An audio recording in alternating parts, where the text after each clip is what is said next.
Live.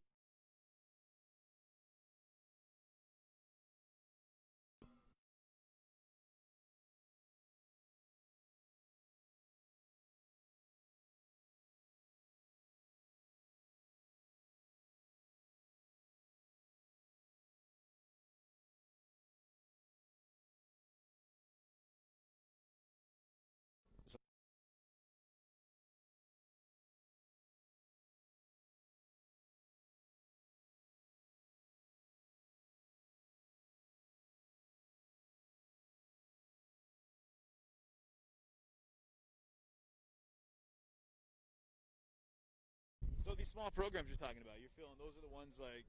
How do you feel about like the presence of the federal government in like places like Portland? I think they should have went in there and cleaned clocks and stopped it right off the bat. Yeah.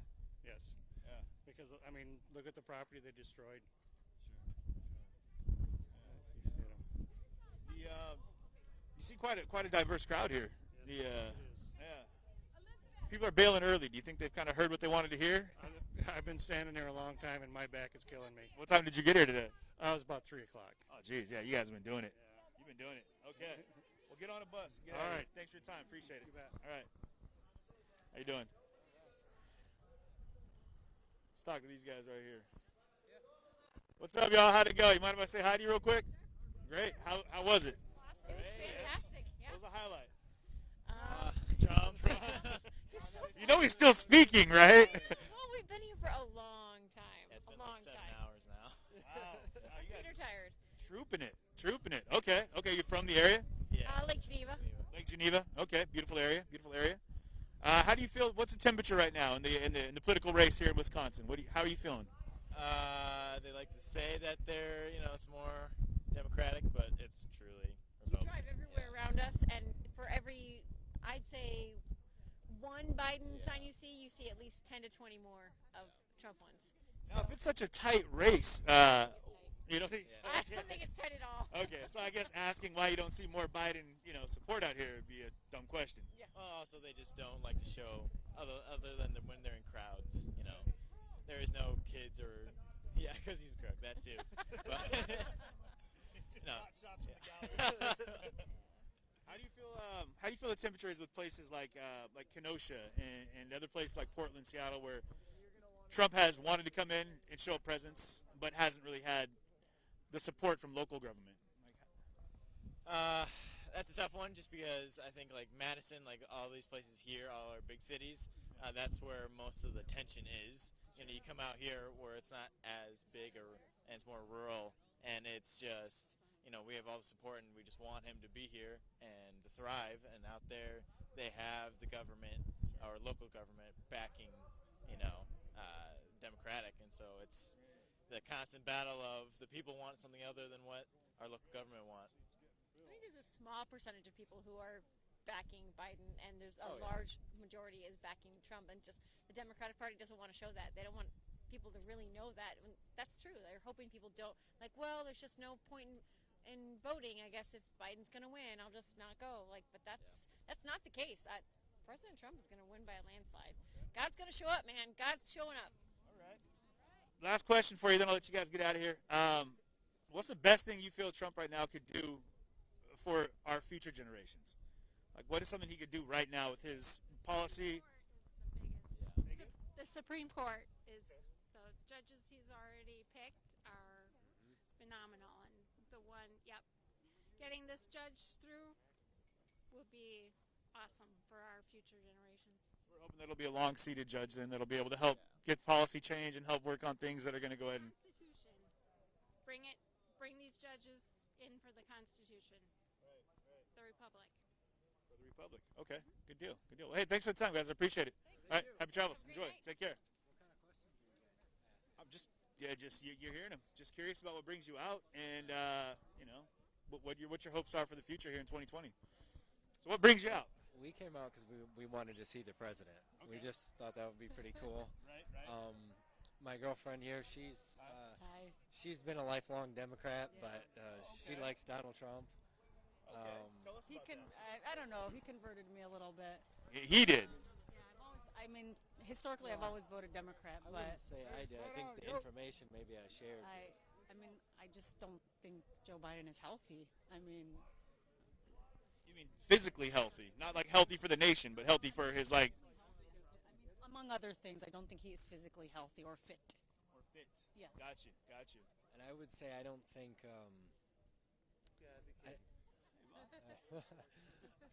I just think. Yeah, man.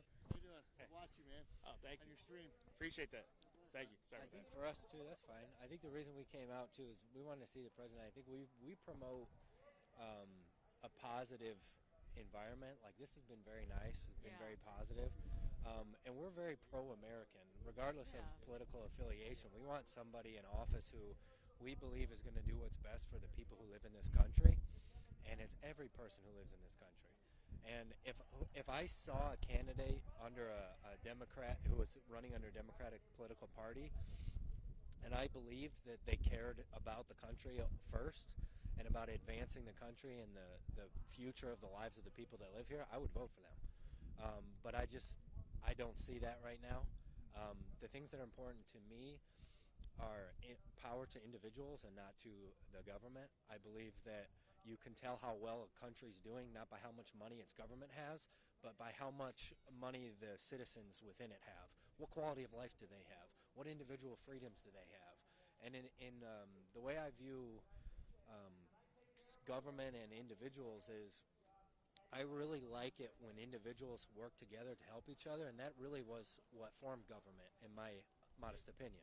You know, you've got a group of people get together and they form a government to service each other and to run the needs that need to be done at a higher level. But when government becomes too large, it becomes intrusive upon the lives of the people that it was originally intended to improve. So I don't like to see, I don't want to talk about what I don't like. I do like to see a government that takes care of the needs that need to be done by the people, but doesn't overreach and start infringing upon the individual liberties of the people that are living, that originally established that government in the first place. So for me, I think the individual's right, within reason, obviously, to bear arms is highly important. You feel that's a common thread? I mean, you see that kind of go hand in hand with the Second Amendment, like support, and the Republican Party. Yes. I mean, that you feel like that's a big turnkey situation for. I believe that the Second Amendment is essentially the ability, because when it was written, it had nothing to do with hunting or anything. I know you know. I'm sure you know that. So it's essentially the ability of the tree of liberty must be watered from time to time with the blood of patriots and tyrants. I believe that was Thomas Jefferson. And essentially, the Second Amendment was put in place because this country was founded by people who had just fought a war against their own government. They had just fought and died against their own government in order to have freedom and liberty. And they created this government that was amazing. They created something that could be run by people, for the people, of the people. And they knew that over time, certain people would invade that system and begin to draw power from it and grow and take more and more power and increase that reach onto the people. And when it no longer became the government of the people, for the people, by the people, it became the people's, not only their ability, but their duty, their American duty to reinstate and overthrow that government and reinstate a new government, as this government was originally overthrown and reinstated to create the government we have and we share and we love today. So I think that's probably one of the most important needs that people feel, because if someone's coming after firearms of individuals, a government who's of the people doesn't need to disarm the people. Right. So that's something that everyone should be concerned about. Whether or not you own a firearm in your home, whether or not you hunt, it doesn't matter. And it's not your neighbor that I think people should be afraid of.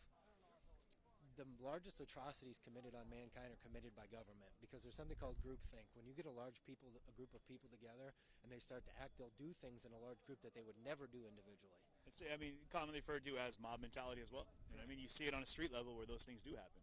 Yes. Absolutely. And I think when you keep the ability of the individual to own it, just speaking on the Second Amendment, to own a firearm, you allow the individual to essentially be free, because if you're not empowered, you're not free. Gotcha. I appreciate you sharing that. You got someone to officiate at your guys' wedding, Trump or Biden? Who's it going to be? I don't know. Officially? Yeah, it's a deeper question than just that. Yeah, there it is. He just showed up. He's like, oh, slow it down. Let's vote first, and then we'll move on So wedding vows. You If I had guys. to choose one, I'd say Trump. All right, good. But you already chose her, so it's great. Yeah. You made the right decision. I got you, bud. You're good. You guys are great. Thanks for the time. We appreciate you. Enjoy it. Take care. Did I hear you say you're going to be the first female president? I sure hope so. Okay. Tell us Or about senator, we'll see. that. Or senator. Well, you got to start Um, somewhere. Yes, we do. I'm Baby very steps. yes. What's your name? Chloe Trash. Chloe Trosh. Are you running 2024? Maybe not 2024. Maybe 2044. 2044. Around that Chloe time. Trosh, 2044. Yeah, around Okay. that time, that should be the. What's your platform? Make America tolerant again. Make America tolerant again. Okay. On both Okay. sides. Okay. You got to be accepting of other people's views. Not shut down the media on certain platforms. Not keeping conservatives Can't agree. quiet on social media platforms. They have some of the most engagement on Facebook and on Twitter, and they're being so underrepresented. And I think that's a huge issue. Okay, especially you. You know, your media. You know the deal. Yeah, we deal with it. Yeah, we deal with it. How you doing, bud? This is the first female president, 2044. Look at it. How old are you? I'm 18. You're 18. Get in here, bud. Let's talk to you too. How old are you, bud? What's up? I'm CJ.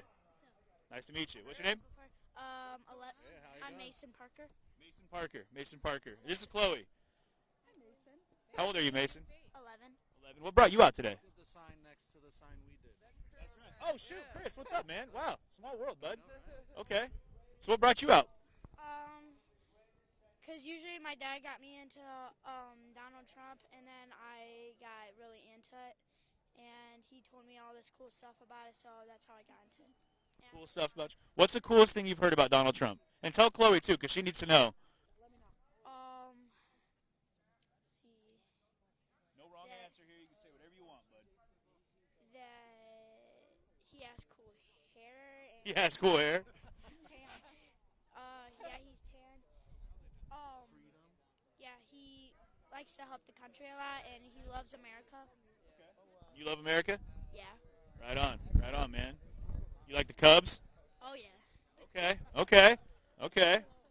Well, that's a good deal. Chloe, Chloe's platform is going to be about making America tolerant. Do you feel like people get along enough right now, or do we need more people learning to get along? We need more people learning to get along a lot. How do you think people could do that better? You could. Thank you. So we can do these the book clubs and stuff. You guys could get to know each other and stuff, or you could make more friends. There you go. Social gatherings where we can, in some way kind of have conversations, yeah? Could you get behind that, Chloe, in your platform for 2044? I am 100% behind it. I'll give it to you. I promise it. Book clubs. It sounds like you might have a running mate right now. You want to be my VP? Sure. Vice President right there. Come on, fist bump me. I'm with that. We'll all get in there. Boom. It's my VP. There it is. That's awesome, man. I appreciate you. Thanks for taking the time. I appreciate you talking to me, bud. All right, we'll see you later. Okay, I'll be in town. I'll be out in Kenosha. I'll see you guys around. All right, take care. Chloe, thank you for the time. Appreciate you. Oh, you're very welcome. You're very welcome. All right, take care. Oh, you're welcome. Army veteran, thank you. Oh, thank you. Thank you. Thank you for your service. Like I say, I support our veterans and our military. I know what it's like, and I did it 39 years ago when there was no war.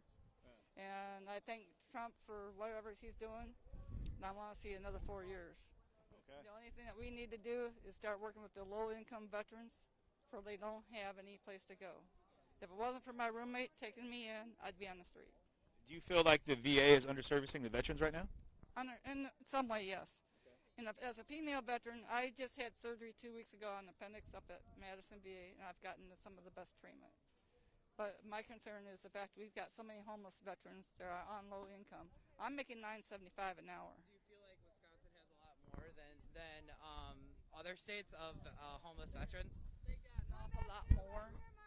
Down in Tennessee, where I just came back from Nashville, they got so many programs down there that I'm looking for a job down there full time. I'm only making $9.75 up here. I can make $12 to $14 an hour. I'm 61 years old, and I need to get something full time. What kind of work is it that you find yourself able to do as a retired, I'm not retired. or not retired, sorry. That's okay. I've got my resume out. What I really like to do is help with the female veterans to get them more motivated to start speaking out. Because I was sexual harassed while I was active duty, and it's been hell for us. So for being a female veteran, I just want to see the pay raise go up and help the veterans more because they all have issues. But those serving that are coming back, what the families are doing with PTSD, they need all the help we can. Do you feel right now that Donald Trump, POTUS, on stage behind us, is leaning in the direction of servicing the needs that you have right now? Yes. You do? Yes, I do, 100%. And I'm very proud of him because if you look at Obama and all them, they didn't do enough. I'm sorry to say it, but they didn't do enough for us. And all I can say is I'm for 100% for the veterans of this country. You look at the Vietnam era, these guys got spit on and everything else. And I went in the military because my uncle served in Vietnam. And now my family will have nothing to do with me. Really? Yeah, because I served. So. Because you served in the military, your family, they're that strongly against the military, even though your uncle had served in Vietnam. I am the only female, the only granddaughter, the only niece that's ever served. Really? So, but what now with your family that doesn't support you as a veteran? Do you feel? Do you feel that your family?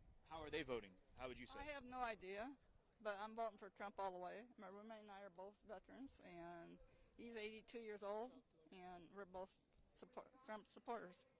And God bless America. We need to keep it. And when you talk about law enforcement, my son was murdered by law enforcement in 2006, and they covered it all up, and by white police officers. And where was that? I was in the state of Nevada. Okay. My son was Joshua Brinkley. He was killed by law enforcement on February 2nd, 2006, and they covered it up. They released his name to the media, and I can't get justice for it. Well, I hope you do. I hope you do. Thank you all so much, and God bless you. Thank you. And thank you. Have a good night. All right, you too. Well, we played this just right because the line for the bus now went from about a quarter mile that way to right behind us here. So we'll be here for a minute. Yeah, of all the people, there's thousands of people here. We run into someone from, Chris from Kenosha. It's wild. Yeah, well, there's going to be plenty of folks to talk to here. Yeah. What's up, y'all? You want to say hi? To everyone in there? My name's CJ. I do a live stream called CJ TV. And, well, thank you for tuning in. I appreciate it. Thank you. Clinton, Iowa? Clinton, Iowa. Clinton, Iowa? Well, you guys made some travel, huh? Yeah. What's your shirt say here? Keep your ass off White House. Yeah.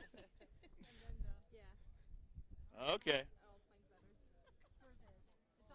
You guys are repping that Trump merch, huh? Oh, yeah. I made it. Oh, you made it? Yeah. Oh, okay. I thought maybe he was just diversifying the portfolio to increase his revenue stream. Nope. No. Okay. So what brought you guys all out? To support Trump? Yes. Was there anything in particular that you wanted to hear or see? No. Other than him, obviously. You know he's still speaking, right? Yeah, we know. But there's like 10,000 people here. There are a lot of people here. We watch every rally, so yes, we do. My family's watching it right now at home. Okay. And They're tuned into CJTV watching it. And we have an uncle that was the sheriff of Brock County for over 20 years. Okay. So he's here too. For law enforcement. So you guys got a little bit of time left to figure out who you're going to vote for. No. Minds are made up. Don't be hasty, okay? There's still some time. If you care about this country, there is no option. Tell me about that now. Now, people, because you hear this a lot, it didn't used to be throughout the course of a lot of there were times, but now it almost feels like if you want to save America, you need to vote Trump. That's I've been hearing that a lot. Now, why do you feel that is? Like if let's say Biden takes it. Oh Lord, help me. We're moving to Belize. Yeah, we're Moving to Belize. Okay. Yep. No, What's going to happen? My family is a family of veterans. Okay. I served, my husband served, my son served. Biden is not for us. We have not seen the Democrats do anything to protect our country or our veterans. He has helped with the choice program. Even though Obama started it, Trump has made it better. Everything he touches, he has made better. So again, I asked, what do you think is going to happen? Like if Biden wins, like that's going to. Socialist country. Okay. Tell us what we can do and what we can't do. And I don't like that. I like my freedom, not feardom. Freedom, not feardom. Okay. Yeah. Always freedom over feardom. And that's what they want. They want you to be controlled by their policies, not by your rights. So the Constitution to them really is just a doormat into another society. Do you find yourselves? Have you always been Republican? Conservative. Difference. Now, do you see the times of being like center left, center right? That doesn't, you don't see that as much anymore nowadays. Why do you think that is? I think our country has become so divided and so politicized. Everything you do is a political issue. Where you stand on any issue is either you're right or left. There's no in between. Okay, here's a big one for you guys. Now we're talking about polarizing politics, right? One of the things you've been seeing a lot, and I've been seeing it personally across the country everywhere I've been, is you've got a Republican Party and then the black community. Like, people have made that weird divide now where it's, if you're a Republican, you must be against the black community. And I've been seeing that a lot. What are your thoughts on that? You know what I'm talking about with these weird, like, conflicting viewpoints they want to put against each other. And I'm not understanding how that happens. Democrats push hate. I don't think so. I just don't think they want to hear about the fact that people do get along in this world. I have lived all over the world, and I don't see the hate that I was told everybody hates America. I lived in Turkmenistan, next to Afghanistan, for 3 years. They didn't hate us. I was in Egypt. They loved me. I was there during 9/11. They didn't hate us. So when you take and you use people as tools, that's what they're doing. They're pawns. And it's a really bad game of chess. And it's only hurting the country. Well, I appreciate you taking the time, y'all. Go ahead and get in line there. Yeah. Take care. Interesting. I hope you guys know the kind of the angle that I was going for with that question. What's going on, boss? Was that you do see a lot of these polarized differences between the Democratic Party and the Republican Party. Obviously, that's going to be a difference. But you're seeing this. I've been seeing this like, well, if you're Republican, you must be a white supremacist or a racist. You know, and you've heard it, you've seen it. You guys know what I'm talking about. So it's always interesting to talk to folks that have or have not heard that same thing, and their views on that. How we doing? Hey. What's up? How you doing? All right. Well, that line's actually moving. That's great. It's surprising. I didn't think they were going to be moving buses until he was done. Yeah, until he was done.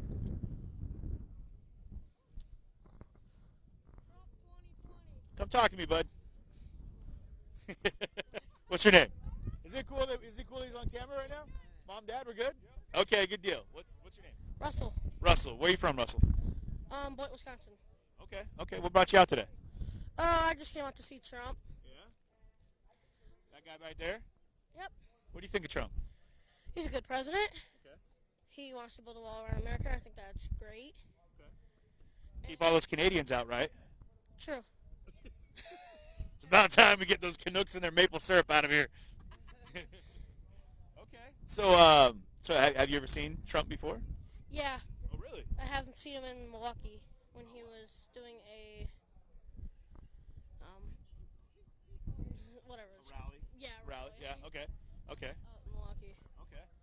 Do you think Trump he's going to be a good president for the next 4 years? Yep. I think he will. Okay. I think he will run for 4 more years. Who do you think your parents are going to vote for? Trump. You think they're going to vote for Trump? I don't know. She's got a Biden sign. Just kidding. Everybody stopped. Like, wait a minute. Well, that's cool. I appreciate you talking to me, man. Yeah. Good deal. Well, it's good to see you promoting young voting. Yeah? How old are you? 22, 23? 9. 19, 20? 9. 9? Can't pick your nose on camera, bud. Just kidding. He nipped. Well, thanks for talking to me, man. I appreciate it. CJTV? No, I'm international. Yeah, I'm on social networks, so I do on Facebook, YouTube, Twitch. Yeah, so we're pushing that decentralized media platform right now. Yeah. You guys want to say hi? Yeah, sure. Cool. Come on in. Let's. You stand right over here. That way we can still get the big jumbotron in the background there. There we go. Right here is good. Right here's great. Yeah, we're doing it. We're doing it all the way.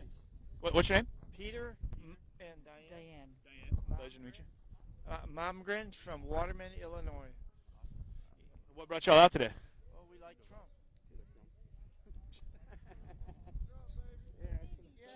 Cutest little kid on the planet. This is what brought me Yeah, tell Okay. me. A red hat for the baby. 4 more years. Okay. And guess Yeah. what? I was born into a Democrat family. Okay. I know What- the truth when I see it. That's the problem with the Democrats. They're just lying all the time. Okay. What do you think is the biggest lie that they're telling? You just can't believe it. It's all just every single thing is wrong. How about what's the only thing they've ever said that would be good? And you have to look real hard to find one thing that's good. And you can't. And they talk all day long. And there's nothing good about it. Not for us. It's for Well, them. not for nothing, but Trump can talk quite a bit too. Well, he's good.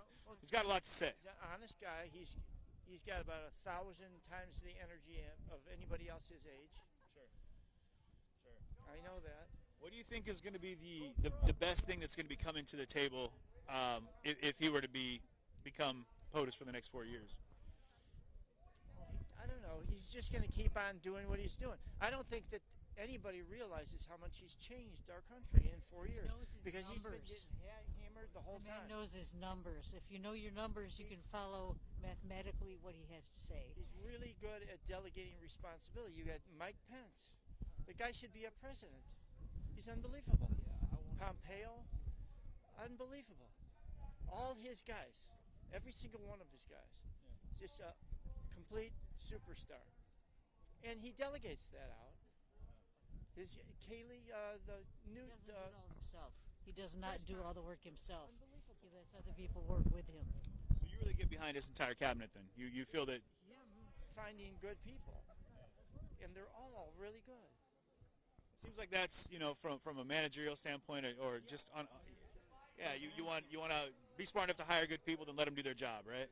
That's what he says all the time. Okay. And he does that, and everybody that he hires is great.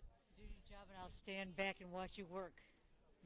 I wish I had some managers that work like that. How about this guy? 4 rallies a day, and then he goes on from here. Yeah. He's not sleeping much. Well, I don't know if they told you, but that's actually a robot. Yeah, because yeah. Most people are afraid to speak publicly. They'd rather die than speak publicly. Why do you think that is? That's Fear of speaking publicly. you have to say the truth. I think there's a famous quote about that they'd rather die than speak in public. I just don't shut up. Mark Twain might have done that. Could very well have been Mark Twain. Mark Twain, yeah. Another smart guy. He had some things to say. Yeah. Well, I appreciate you two taking the time to talk. All right, happy travels. Be safe, all right? Yeah. Enjoy. Take care. So I guess I wasn't the only one with technical difficulties. I think his feed cut out for a minute too. Oh, we did. Yeah, you were great. You were great. Absolutely. Appreciate you taking the time. Yeah. You're doing a great job. Thank you so much. Appreciate it. As long as we stay like here, it's fine. Oh yeah. Like the closer we move over there is worse. Let's slide back a little bit then. Was it cutting in and out pretty bad? Like, the way you can like tell since is where we were standing. like if you look. Yeah, right here. Frames per second. Yeah. As long as there's more. Here, let's see. Yeah, there's 30. Yeah, as long as it stays up there, we're good to go. Yeah, we've been there since we moved back from the gate, so Oh, good, we're good.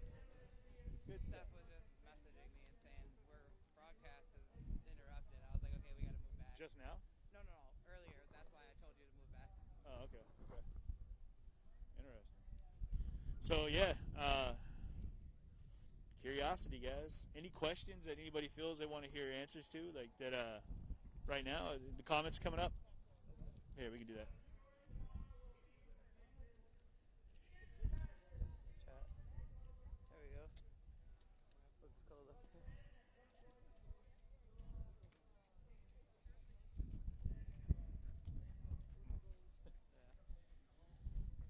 All right.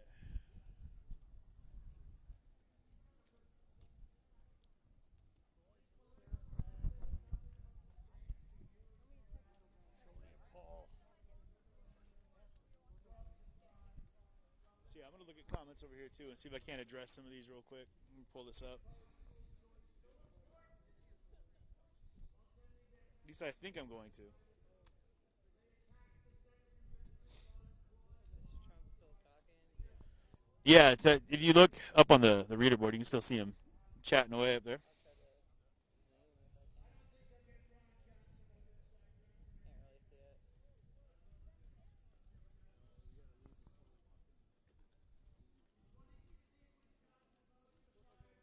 see it.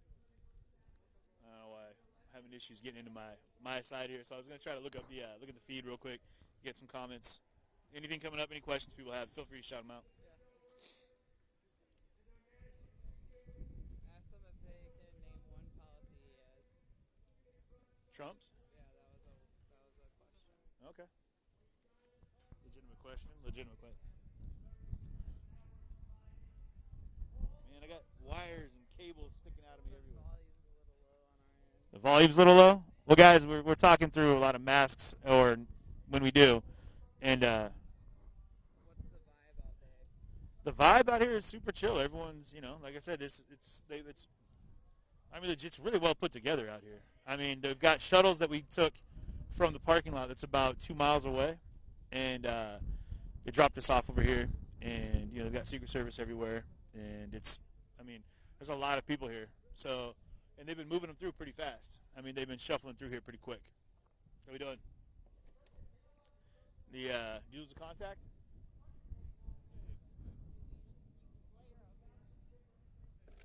His what? Oh. Yeah. Yeah, absolutely. I could take it for you if you'd like. It's all right. We'll do a selfie here. You won't believe it.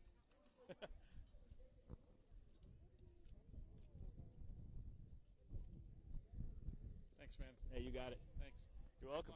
Hey, thank you. Are you going to a Biden rally next? Yeah, we've been trying. Hey, if anybody in the comments, if you know of any Biden rallies in the area, in within a couple hours of Kenosha, let me know, and I would love to go ahead and hit one. Unfortunately, we're not seeing those. Let me make sure this isn't turned on here in my pocket.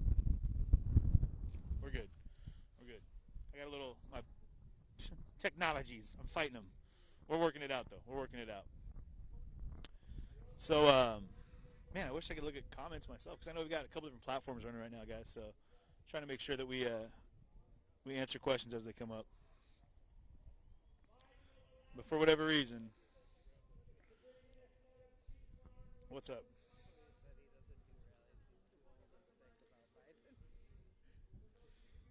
Well, they're not entirely wrong. You know what I mean?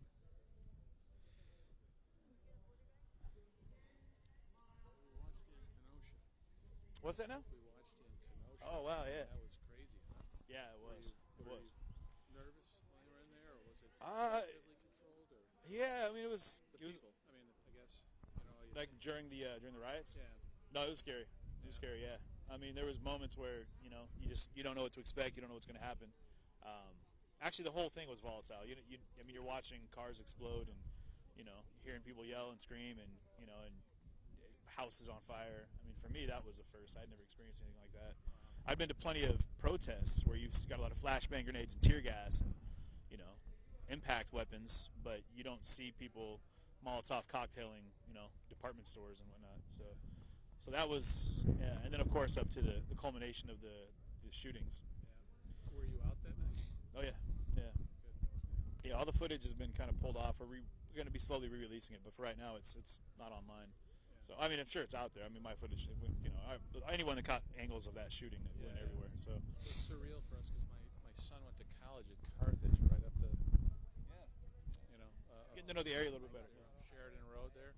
So just going back and forth over the 4 years, just as driving through there, and then you see it in person, and it was too bad. It seemed like a nice neighborhood, and then but the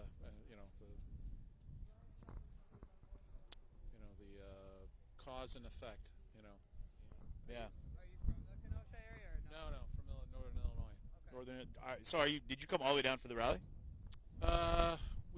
We spent some time in just north of here, in a vacation home we have. So this was on our way, so we came by to see us. What are your thoughts on Trump? Well, I'm a Trump supporter, and have been going back. It's difficult. It's difficult. I grew up in the Chicago area, and the corruption that goes on in Illinois politics and government is, people. It was amazing to me. Not for any other reason, but that he came from Chicago politics, that President Obama was elected twice. Because, I had a conversation with with a friend recently when ACB first name was brought up about Supreme Court, and I said, can't do it. I said, she may be the greatest person in the world, but I don't trust anybody coming out of the judicial system or Chicago politics. There's just too much. There's too much nonsense, and everybody's tainted. Everybody's tainted, and anybody that tells you it isn't, they're either family members of those people, they're Irish, because the Irish have got the 75% of and that's their heritage. Big shout out Ireland. Yeah, right. Hey. I've got a lot of Irish friends, but the fact is there's a lot of people that they get tainted in that. Chicago's had a long-standing history of it's that old gangster mentality. You're right, and it's a wink-wink thing. You go somewhere, you go to, you go here, to go to St. Louis. Oh yeah, you're from Chicago. Yeah, the corruption. Yeah, oh yeah, that's us. And people they wear it as a badge of honor. And I also have deep dish pizza, so that's cool. I prefer thin, but You're really cutting the grain on Chicago, buddy. You're really cutting the grain. But I enjoy that too. But I think that look, it's not just the Democrats and everything. I think anybody in Chicago or in Illinois politics, to me, they're tainted, and you can't. I think I'm steadfast by Trump. I'm human like you. I don't know all of what goes on behind the scenes there.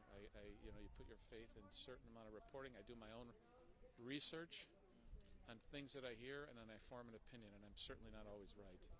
But I believe in the law and order.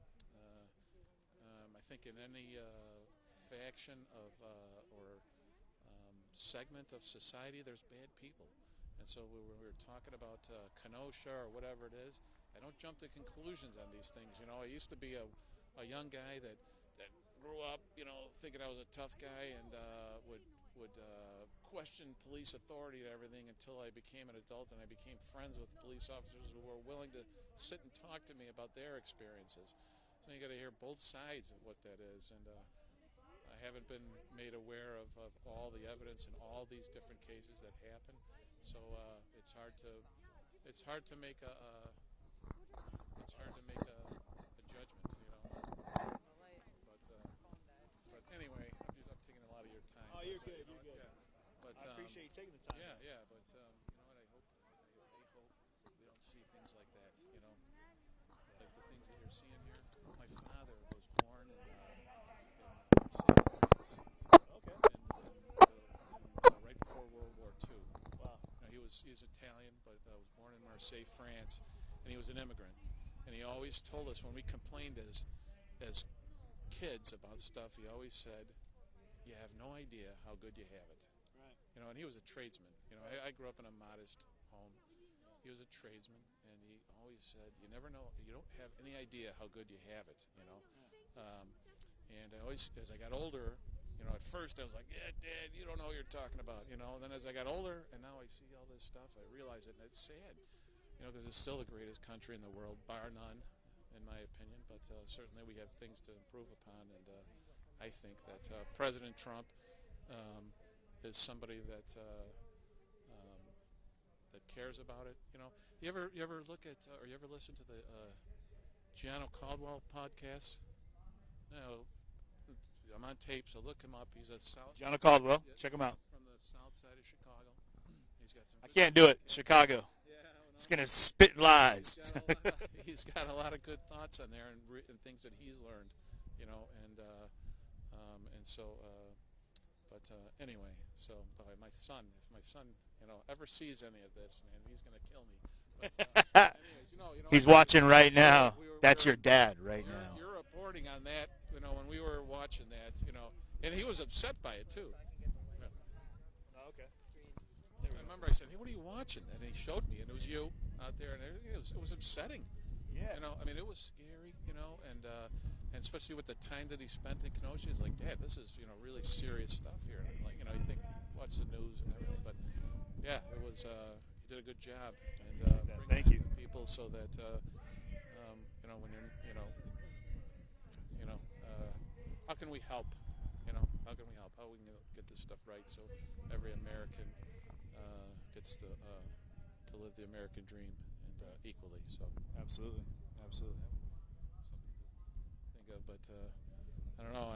You're getting it from the Chicago politicians, but anyway. We'll keep pushing in the right direction, yeah, right? All right, man. All right, brother. Good luck. Be good. Thank you for taking the time. Say hi to your son for me.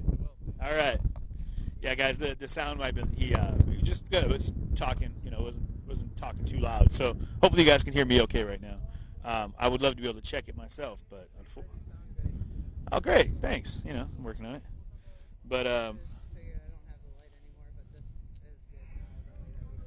okay. The here I got a light right here we can use if need be. Oh, okay. That's why it just cut out. Oh, okay. There we go. We got a light right now.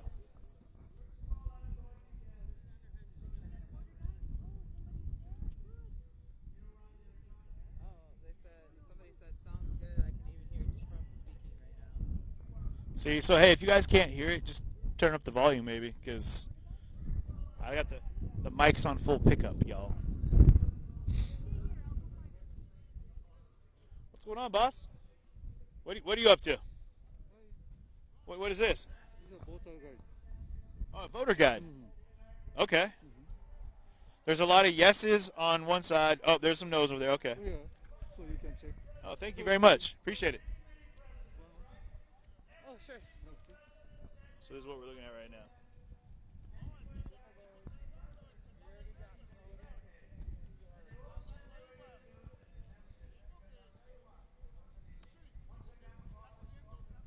You're good. Oh, go to the backside. So there's some information on here, guys. So I'm sure you guys can do some screenshots if you want, but I can also tell you right now that if you're looking for this voter education project, I don't know anything about them personally, so I'm not exactly certain if it's geared in one direction or the other. But it looks like it's just straight up, just giving the details. But there is, you can get into voter scorecard, fb.com/voter scorecard, and you could also check out at voter scorecard on Twitter. So if you guys want to take a look at that, I'm not exactly sure what you're going to find, but it's information here, and I'm always curious. So that's why they call me Whiskers. So I'm curious like a little kitty cat. They don't call me Whiskers.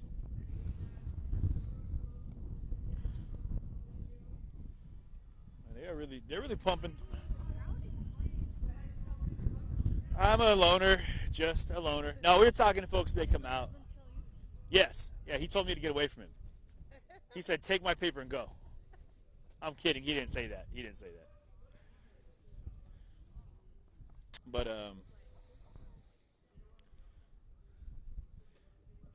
yeah. So it's interesting. It's interesting to get some viewpoints. We talked to some folks actually that were out here that they were selling merchandise that actually been traveling with all the rallies, and so they're from South Carolina, but they made their way all 48 states. They said, so I mean that'd be pretty interesting to talk to some of those folks. But end of the day, though, there's going to be a lot of people that we've talked to that obviously are here, at a rally for Donald Trump, that are going to be voting for Donald Trump. But it reminds me of that time in Kenosha when there were the two guys standing on top of the blockades. Maybe you remember this. And there's a lot of people giving them, like, they're yelling at each other, and everyone's kind of in the middle of the chaos. And the one guy was holding a Trump flag. And I finally asked, like, well, who are you going to vote for? And I was just kind of joking, but he was like, I haven't made up my mind yet. It was a genuine answer. I was like, oh, wow, okay. He was like, right now, the way I feel is strongly behind Donald Trump. But, things may change. And I was like, that's really impressive to hear somebody say that they don't really have it sorted out yet. They're still trying to get information and process as best they can and then figure it out as they go forward, which I'm hoping everybody does, But I don't even know how many people you'd say that are in here. We're in Janesville, Minnesota, Wisconsin. Sorry, guys. I've been traveling for the last 48 hours. So I was over in Minneapolis, and then made my way into Mason City, Iowa, and then spent a night there. And then now we're how's it going? Hey, and now we're and then back into Kenosha, and then now we're over here in Janesville. So it's been a long 48 hours. Scary too. A lot of crazy travel. What's up, y'all? You want to come talk for a minute? Oh gosh, what's the answer? Get over here. We want to talk to some young folks. What brings you guys out? What's up? Just wanted to see Trump talk in person. Okay. Really excited to see him out here because we're big fans of his, and We love Trump, yeah. What do you love about Trump? That wasn't a loaded question. I'm curious. That is a very loaded question. He loves America more than any president I've seen. yeah, and he's expanding equality of opportunity instead of equality of outcome, which I support wholeheartedly. Dig into that a little deeper. He doesn't necessarily want everybody to get equal outcomes. He wants to set up opportunity for everybody, no matter your background. As we've seen in history, the Soviet Union, for example, the equality outcome just doesn't work, and President Trump recognizes that. So We're talking about socialism right now, right? yeah, essentially. Gotcha. Yeah, I get you. Get it. What about you two? He set the bar high. He set the bar pretty high. I can't either. Okay. Now, are you guys all old enough to vote? Yeah. You are? Okay. And so, who are you going to vote for? Trump. Trump.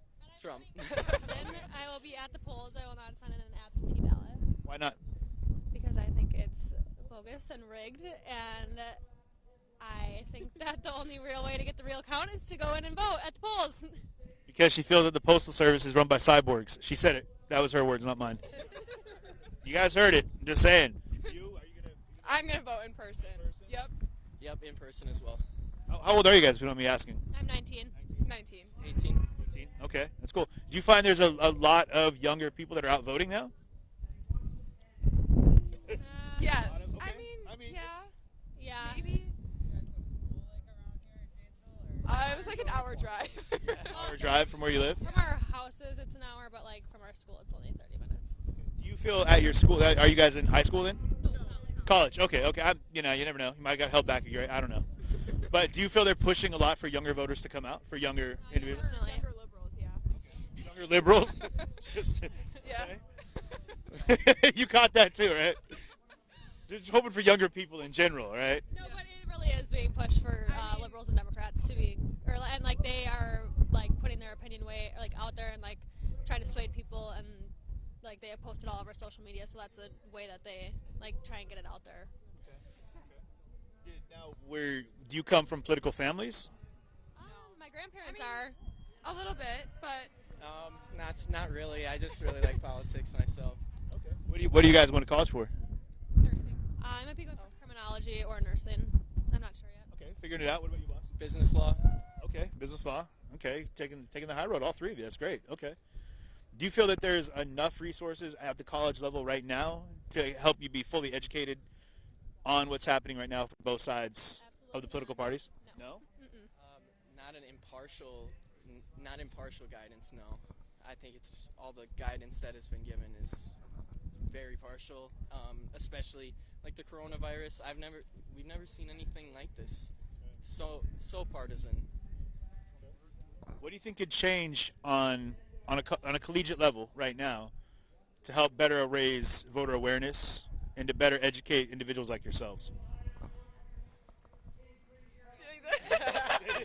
We're deferring to you, boss. Voters. I don't know what we could do to better educate voters. Have you thought about maybe starting a program yourself? You seem behind it.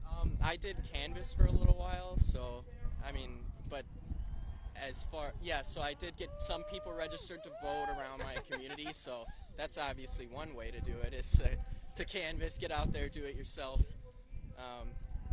But for young individuals, and yeah.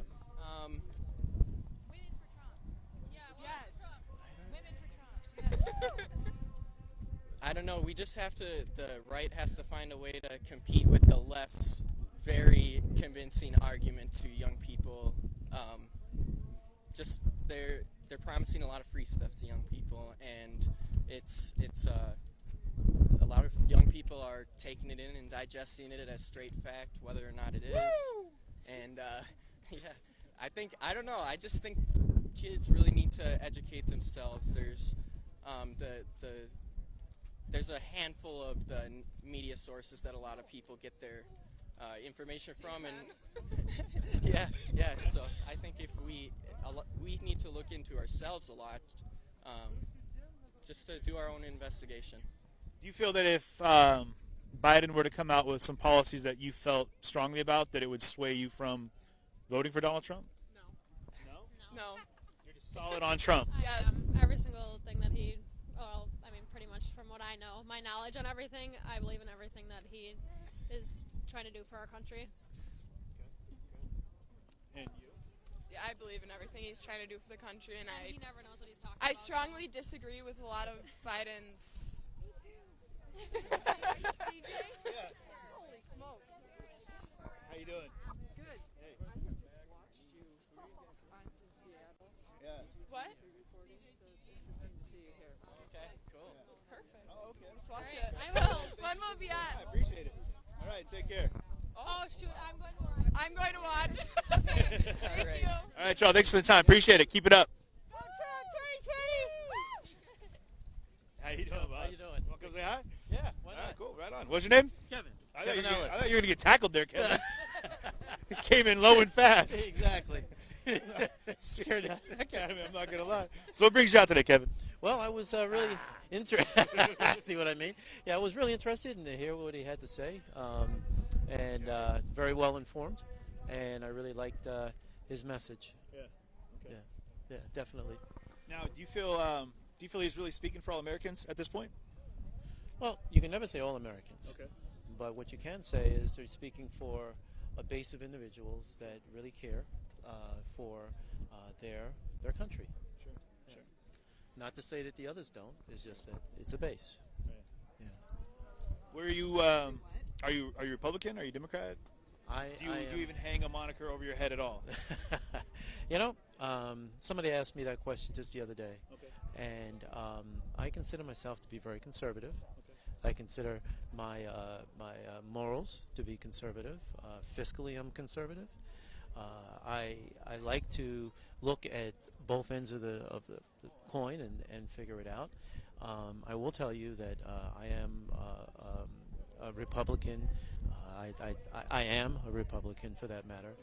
But, you know, once again, I really do look at the candidates. What I do like about what I saw about him was the fact that, you know, at the end of the day, he doesn't BS. He's straight up.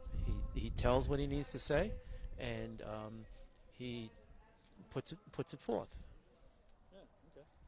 Do you feel some of the policy he has in play right now are going to make some change, or are going to push us as a nation in the right direction to get the change that we hear a lot of people like crying out for right now? Well, I believe that all of us have to make that change. I don't think it's one person. I think that there needs to be a leader. I think there needs to be a coach. But at the end of the day, a football team is not won by a coach. It's won by the players. Right. And we are the players. So we need to make sure that we get in contact with those individuals that are important, that are making these decisions, and tell them how we feel. You know, that's what we need to do at this time. Wonderful, wonderful. To ask him about police brutality. Someone on the feed wants to know about police brutality and your take on police brutality. Yeah, that is a lot to unpack. I will tell you that I think that we as a nation have to remember that there is law, and for every law that is broken, there is consequences. This is a very emotional time for a lot of individuals, and we're not really told the total truth when it comes to why they got to the point that they're at. So for me to say about brutality, for me to say about police brutality, I can't say that there is that much police brutality. Sometimes it's egged on. Sometimes they want that for the camera. Okay, so some people are gonna hate me for this, but I really you can't win everybody. No. Trust me on that one. You can't win everybody. I mean, at the end of the day, they have a job to do. Sure. They're told that they need to do something. They are told that they have to follow those orders, and we have pushback. As Americans, we have pushback, and we have some right, and there's always a clash, and unfortunately, law is going to win. Right. One more question for you, because you do, represent a demographic here that you don't see a lot of right now. Right. And we've been hearing a lot of people and a lot of the rallies, or not rallies, but a lot of the groupings that I've been to that have talked a lot about how, they look at the American flag and a Trump out of the back of a truck, like, oh, they must be racist. And there's this odd stigma right now that's kind of being built up that's kind of like saying that it's a clash almost of, like, you have BLM and then you have Republicans. And it's really odd to see these weird polarizing, like, ideologies that the people are pushing right now. Are you feeling any of that right now? I mean, No. do you get any flack from? Not at all. I will tell you that I live in Oconomowoc, Wisconsin. I am a councilman, 4th District there. I also own my own business for 16 years in Oconomowoc. I have not experienced that. I believe at the end of the day it's all about education and educating yourself about people, educating yourself about your environment, and educating yourself about just in general, okay? Very important, tremendously important. You need to feel that you can adapt in any situation that you're put into. How does that happen? It happens through education. It happens no other way. I do believe that black lives matter, but I also believe that white lives matter. I believe that Asian lives matter. All lives matter. And that's the bottom line. So I've heard this Black Lives Matter for a long time now. And yeah, I absolutely believe that black lives matter. But you know what? So does everybody else. And we're all equal. In God's eyes, we're all equal. Amen. Amen. I appreciate you taking the time to share that with me. No Thank you problem. very much. I know there's a lot of people out here that are very curious as well. So I appreciate that. Is there a good way people get a hold of you if they're curious about any of the policies that you have going on in your district right now? Sure. They can go ahead and they can call me, they can email me, okay, at parkersplace1@sbcglobal.net, okay, and they can leave a question and I will absolutely answer it for them. That's great. I appreciate you leaving that resource out there for people. Thank you very much. All right, well, all the best to you. Thank you. You're very welcome. Take care. All right, thank you so much. Again, I do not have copyright clearance for this music. Donald Trump is on stage. He's dancing right now, y'all. You want to see that? Oh, you can't? You can't zoom all the way in?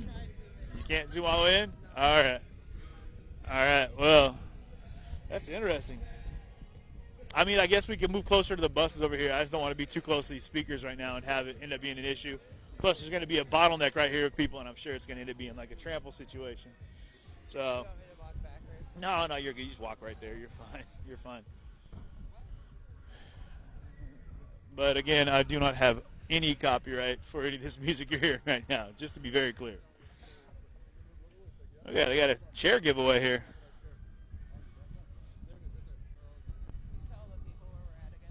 Oh yeah, Janesville, Wisconsin. Janesville, Wisconsin. Where people are just amazing, y'all. Some of the nicest folks out here. Like, not just here, but I mean, like, everyone that I've talked to, even the folks down the street, the Secret Service is even super friendly. They're like, well, other than the one that stiff-armed me back there.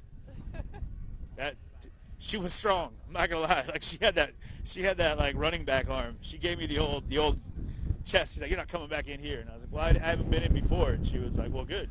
You're still not coming in. All right, fair play. Can't argue that one.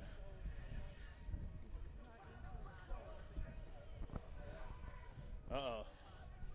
So, yeah, I appreciate you guys jumping in on some questions, too. It's helpful because I know that there's only so many things that I can ask so many people, so it's good to hear what you guys want to hear. So. Can you sing the YMCA for them, please? No, because I'm not trying to alert any UBGs or any of the other onlines that are going to go ahead and penalize me for it. So I think we might even just go around all this right here, because we're not hopping on the bus right away. So, yeah. I wonder if we can just even mute it for a minute. Hey, what's up? Oh, right on. Glad. Hey, how you doing? Meet you. Nice to meet you. What brings you out? Trump. Oh, wait, he's here? That's why we're here. Thought it was a pumpkin patch. I was in line. That explains a lot. That explains it. Nice to see you as well. Likewise, guys. Take care, all right? Take care. Not a pumpkin patch, y'all. Blew my mind. Because the Secret Service lady shoved me and said I can't come in. No, they hit capacity, I think, and so we were. It was a super process to get here. So we ended up driving to the other side of the world. At least there we couldn't park on that road, so we had to drive back around, talk to a couple different people, and we finally got a guy over here that said we could park on the side of the road, on the side of the highway over here, and and then we just kind of walked down, found a bus, and the bus took us over. Unfortunately, the last shuttle to get people inside, I didn't even know they were letting people in at that point. Air Force One came in and they were like, you're done. So they were stopping shuttle. Oh, thanks. They cut off shuttle service. So it's a long answer. It's because there was too many people there. There's a lot of people here. A lot of folks. How many people do you think were in there today? Anybody? Takers? Probably like 2,000 at least. At least 2,000. I'm going a lot more than 2K. I'm going more like 10. He did say at least. So he gave himself an out on that. That's like a Price is Right thing. 2001.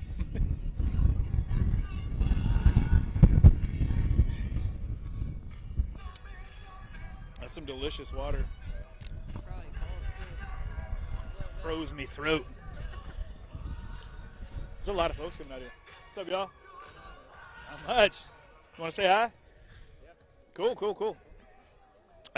We're live right now, just so you know. I do a live stream called CJTV. Cool. And so what brought you out? Been a huge Trump supporter for the past 4 years.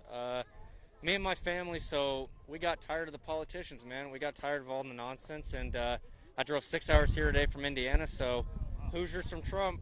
Hoosiers for Trump. Wow, 6 hours, huh? Yeah. What time did you get here? I got here today at 1 o'clock. Okay. 1 o'clock. And then you were in there for about 6 hours before you? Yeah. Yeah. Wow. Yeah. Okay. Oh yeah, anything for Trump. You look at what he's done. He's fulfilled every promise. Go to DonaldTrump.com. You'll see every promise that man has fulfilled, and you will see that he's not a career politician. Okay. That's what I have to say. Well, policy-wise, what do you think is on the top of the list there for things that he's doing right now that are or looking to do even? For me personally, I love all the stuff he's done for our military. I'm National Guard, and so for me personally, the fact that he's keeping us out of these wars, the fact that he's keeping us out of foreign issues is a huge thing for me. He's trying to make peace, but he's doing it through strength. So that's huge for me. Wow.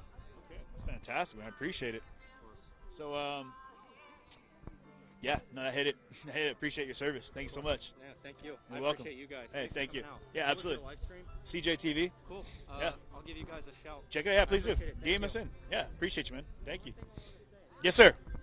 So I see in Madison, I went there before. We went for a freedom rally, and walked through the streets of Madison. And this riot stuff, it's real. Okay, people try to play it off on the media like it's peaceful protest. You hear it all the time. But the riots actually do destroy these cities. They got the main downtown, it's all boarded up. And then the people who vote for these people, they come in and they paint pretty pictures all on the boarded up signs and stuff for their downtown. They make it seem like it's a great thing. Like, I don't know how delusional you can be to vote for the people who are burning down your cities, but that's what the Democrats do. I'm not going to ever vote for that. So as soon as they stop burning down the cities, maybe I'll give them a chance, but not till then. So that's what I'm going to say. Appreciate your thoughts. Thank you. I got to address that real quick, though, because you said something that hits close to home for me, which was the boards that are put up in Kenosha, what you saw there. And that's not so much done to celebrate the people who burned it down, but to celebrate the recovery and the healing of the city. So big shout out Kenosha and everyone else that's been going through it in these riots that have happened in their areas or that have had to pre-board places due to the implication of a riot that might be coming through, which is terrifying for anybody, especially if you own a business and a home in that path. I mean, you're going to put a board up, and instead of having it be a sign of of fear, let it be a sign of strength. So just saying.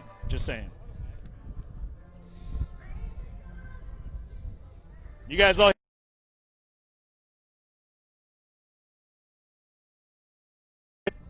that didn't go over well.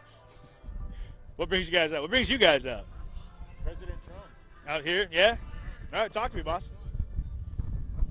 So how was it? How did it go down? It was awesome. It was good? Yep, it was awesome. Was there something that he was able to say today that really kind of reinvigorated your thoughts? Just his energy and enthusiasm. Such a strong leader. It's so nice to have somebody who really cares for our country and is doing it for us, not him. The man doesn't even take a salary. I mean, talk about how generous he is to us.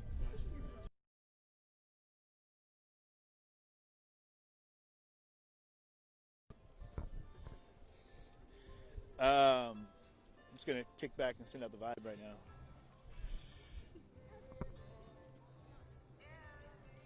It's not awkward at all.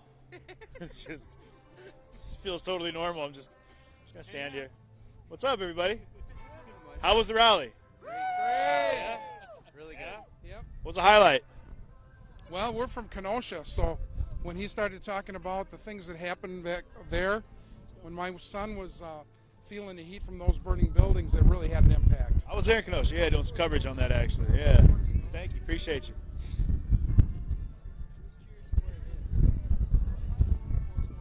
That's patriotism right there. How y'all doing? Everyone good? Yeah? How was the rally? Fantastic. Good? Awesome. Yeah. Mind saying hi? Hello. Well done.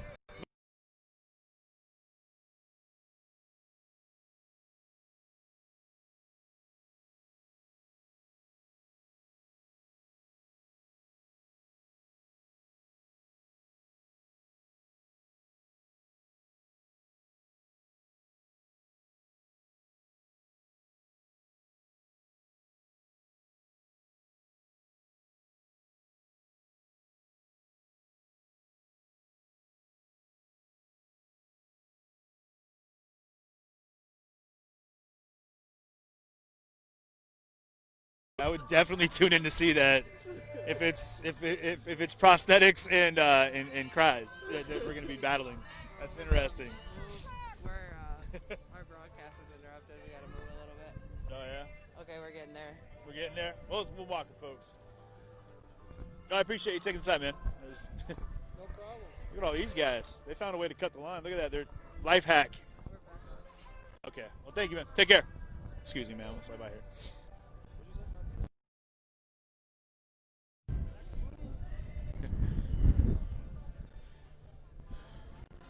Yeah.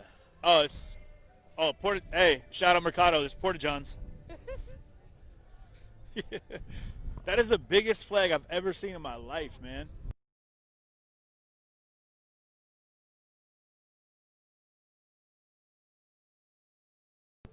At least 10 feet tall.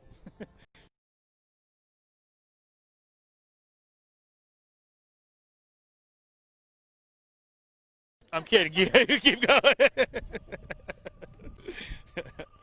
See, if you say it like you mean it. Are those superheroes on the roof?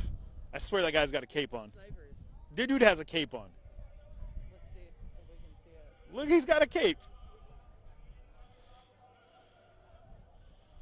Or look.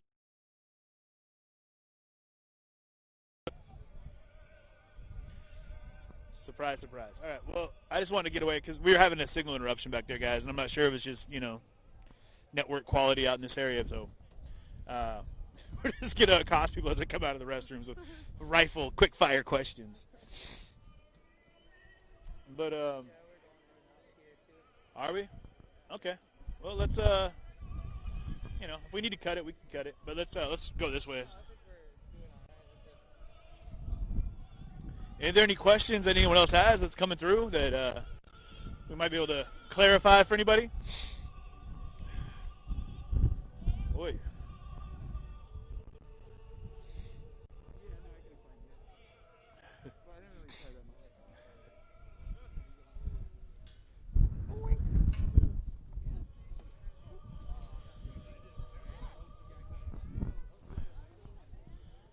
Ooh-wee.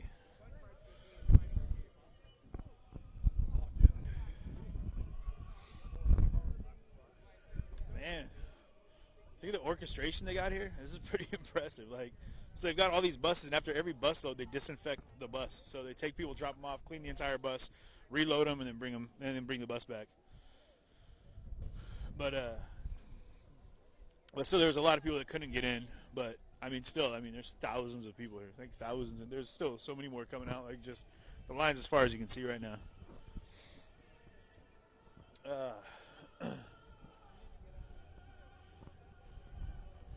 I know people are probably like, why are you asking what brought him out? But I mean, it is different for everybody. Like some people, I was hoping to get, honestly, I want to get someone to say like, I'm hoping to get my mind changed. I want to hear somebody that's like, well, I really wanted to hear it firsthand and see if I could get like, a different opinion or a different view. So. Oh, good call. So the question that someone had is, if there's one thing that that they want to see Trump do differently, what would that be? Legitimate, solid question. So let's fun. The temperature is here. It's like 50. Oh, this is ridiculous cold. Like my hands are numb. Everyone's all bundled up. But yeah, good. That's awesome. I need to ask someone a question anyway. My jaw was starting to freeze from standing around too long. What's up, y'all? How you doing? What are your names? Casey. Elena. Dominic. Christian. Dominic, Casey, and Elena. Yes. Got him? Yes. Good stuff. All right, see you guys. I'm kidding. That's the whole interview. No. So I asked everybody, what brought you out? Trump. Okay. Daddy Donald. Trump. Okay. You got to go that way. You're getting there. Follow the bus. She's trying to get back, guys. Just so you know. All right, good deal. So what did you hear in here today that was surprising and or like exciting? Was there anything that you heard that was shocking? Shocking? No. No? I was not shocked by anything. No. Wasn't shocked by anything, but he was definitely came out strong and bold. Yes. Okay. Yes. So a lot of people want to know if there was one thing that he could do differently or change about his policy and or procedure, what would it be? Nothing. I agree with it all. You agree with it all? The way he goes about it, I would not change a thing. Okay. I agree.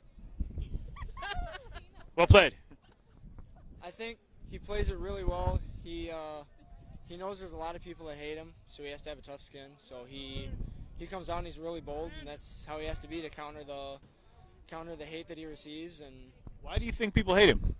Because he's doing what's right. People can't accept the truth nowadays. Say it again. You know you're doing what's right when people hate you. Boom. Can concur. What about you, boss? Nothing. I think he's perfect. Yeah. I think Donald Trump is perfect. You heard it here, guys. Christian feels Donald Trump is perfect. Yeah. Are you guys from political families? Yes, my dad is very political. Big Democrat? California. No, Republican. Okay.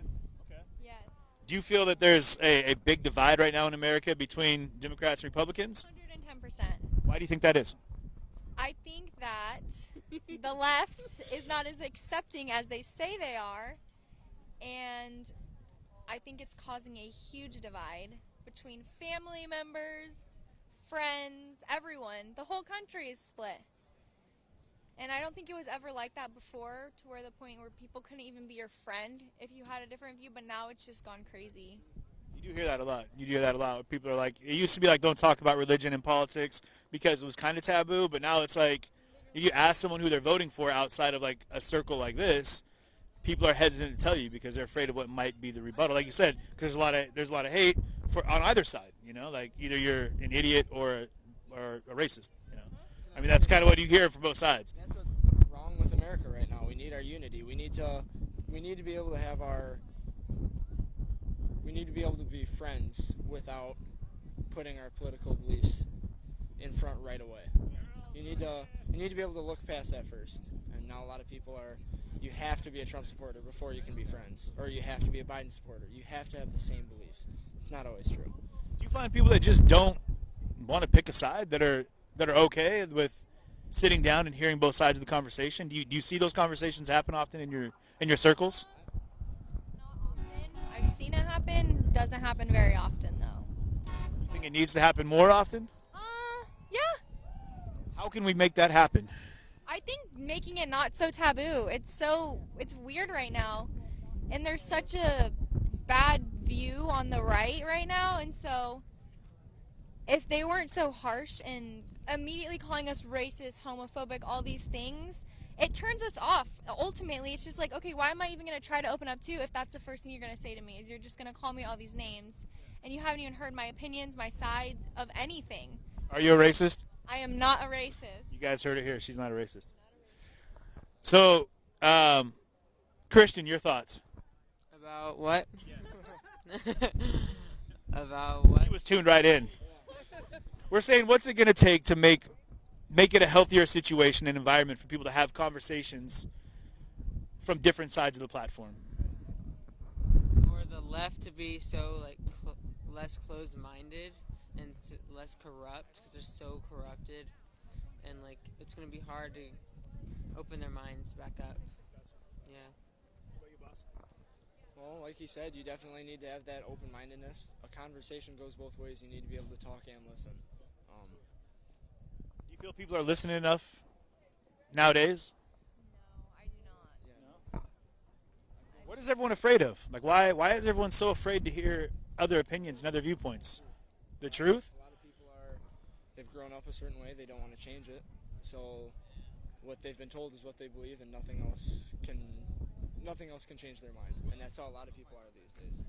Okay, now, older generations, you hear a lot of them, there's a lot of fear, actually, behind this election.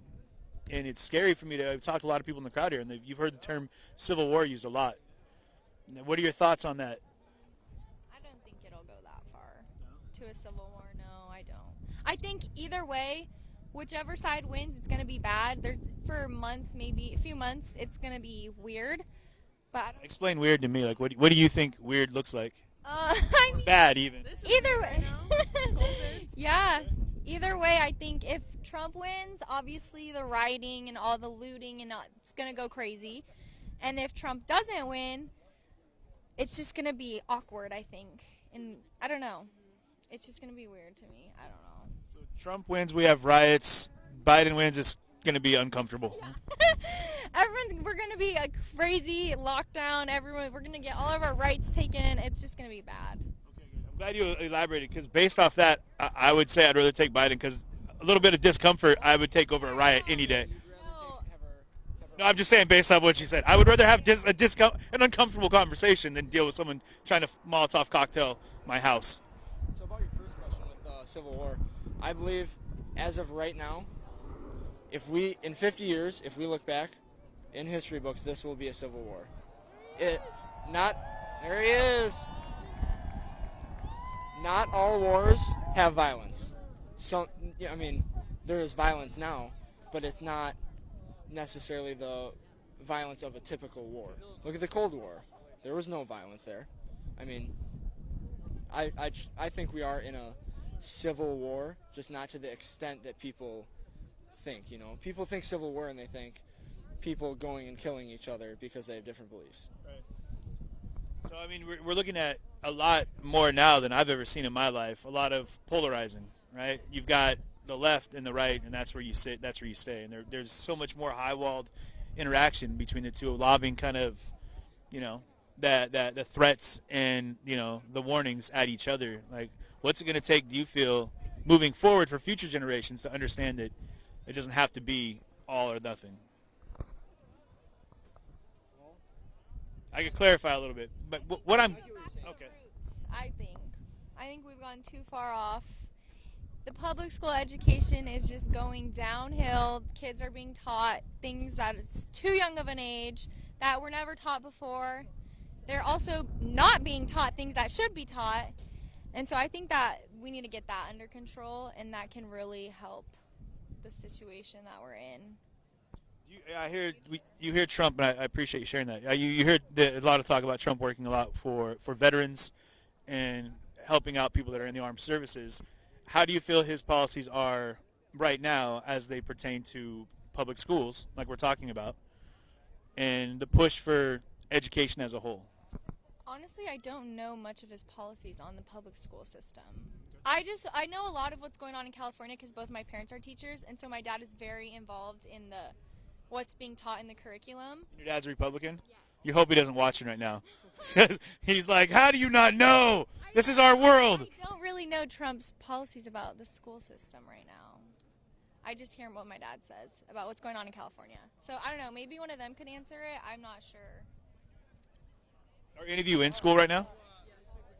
Okay, well we talked to a handful of students that were earlier that were, the question I had, well, let me ask you that. Do you feel in your schools that there's enough push towards voter awareness and voter education on both sides of the platforms? Definitely, I think the left pushes it more. The left. I'm just kidding. I'm being standoffish. Yeah, I don't see much from the right. I never hear anything about it. Why do you think that is? I'm not sure. They're not desperate for votes. Cause the left, they're just so desperate for young voters because they know that uneducated on it, so they're just really desperate for them to vote for them. But the right doesn't need to be desperate because we know at the end of the day that Trump's going to win. Okay. That being said, do you feel like the younger demographics are overlooked intentionally by the Republican Party right now? I think a lot of it is the younger group of people. They're mostly in college right now. Colleges are mainly liberal. When people are, it goes back to a lot of the home life. People aren't being taught politics in their house. They're not being taught the truth. So it's like a baby. You can tell a baby blue is red, and they'll believe for the rest of their life, that way. It's the same with when someone goes to college. If they're told this and that, that's what they believe. No matter what anyone else says, that's what they'll believe. So I believe that it needs to be taught more younger. I don't know, it's difficult. It needs to be taught the right way instead of forced upon, When you say it, you're referring to politics. Just politics. You feel that's also become, like you said, it's becoming almost taboo in home to even discuss politics? I don't even know if it's taboo. It's inappropriate, people would say. Like, why would you bring that up? It automatically divides, and I don't think it should be that way. It should be something everyone can talk about. I feel like it was before a lot easier to talk about. We already said that. So I just feel like it's more inappropriate now, which I don't agree with. I don't think it should be an unusual thing to bring up at the dinner table or a discussion to have once a week about what's going on in the world. I don't think it should be like that. Have all of you voted before? Or is it your first time? First time? First presidential. You're 17. Okay, so you still got a little time to go. Okay. I got to ask you then, and I want to, honestly, I need to hear what you feel. Do you feel your personal vote is going to make an impact or count? Yes, I do. I encourage everyone to vote. 100%. I think so, just because, one less person not voting. I think that everyone does need to vote. The best of their ability, because it does make a difference. No matter, it's like the saying, every penny counts. Every vote counts. What about you, Christian? I think everyone needs to vote. I switched my registration voting thing to I'm going to be voting here in Wisconsin instead of California because, my vote in California, it didn't really do much as a Republican because it's already so much in the shitter. There's no saving California, honestly. So, but here in Wisconsin, in the swing state, here in Wisconsin, it's going to do much more than my vote than in California. Okay. So, elaborate on that a little bit. So we're talking electoral college right now, right? We're talking state voting as opposed to individual voting. Did you do that intentionally? Transfer your voter registration out here just so that you could make sure, so you felt like you would have more of an impact? Yeah, so I moved out here, and just left California because I hate California, so, yeah. Again, don't tell her dad that. Yeah. Are you guys all from California? No, just us two. You're from Illinois, you two are from Cali, okay, and you're from here? You're from right here, Wisconsin? Oconomowoc. It's by Milwaukee. Hey, okay, I'm playing with you. Oconomowoc. No, I'm from Seattle. I'm from Seattle. Yeah. So the where are they all going? I'm from Kenosha. What were you gonna say? Oh, okay. I thought you were gonna say, "Yeah, you look like you're from Kenosha." Kind of gave me that look. How do you know where Oconomowoc is? Yeah. I was just amazed you guys could say it. I can't say anything out here. I'm working on it though. I'm getting better. Well, I appreciate you guys taking the time to talk to us. I know you guys are gonna probably try to get in line for this mass exodus to the shuttles. Yeah, thank you for the time. I appreciate you guys sharing it with me. Yeah. CJTV, YouTube, Facebook, Twitch. Yeah. Yeah. Check it out. Yeah, you guys. Take care. All right. Good luck with you.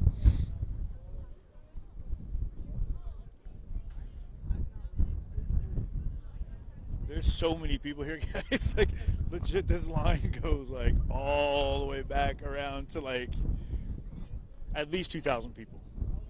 I'm not cracking on my guy. He said 2,000. There's like, I don't know. I'm not a numbers guy, but how many people do you think were in there today? Cast of 7,000. This isn't like a jelly bean thing. You're not going to win a prize. 7,433 at least. I'm going 7,432 because I'm going to Price is Right it. 7,000. It went from 2,000 to 7,000. Oh yeah, guys. So this is Janesville, Wisconsin.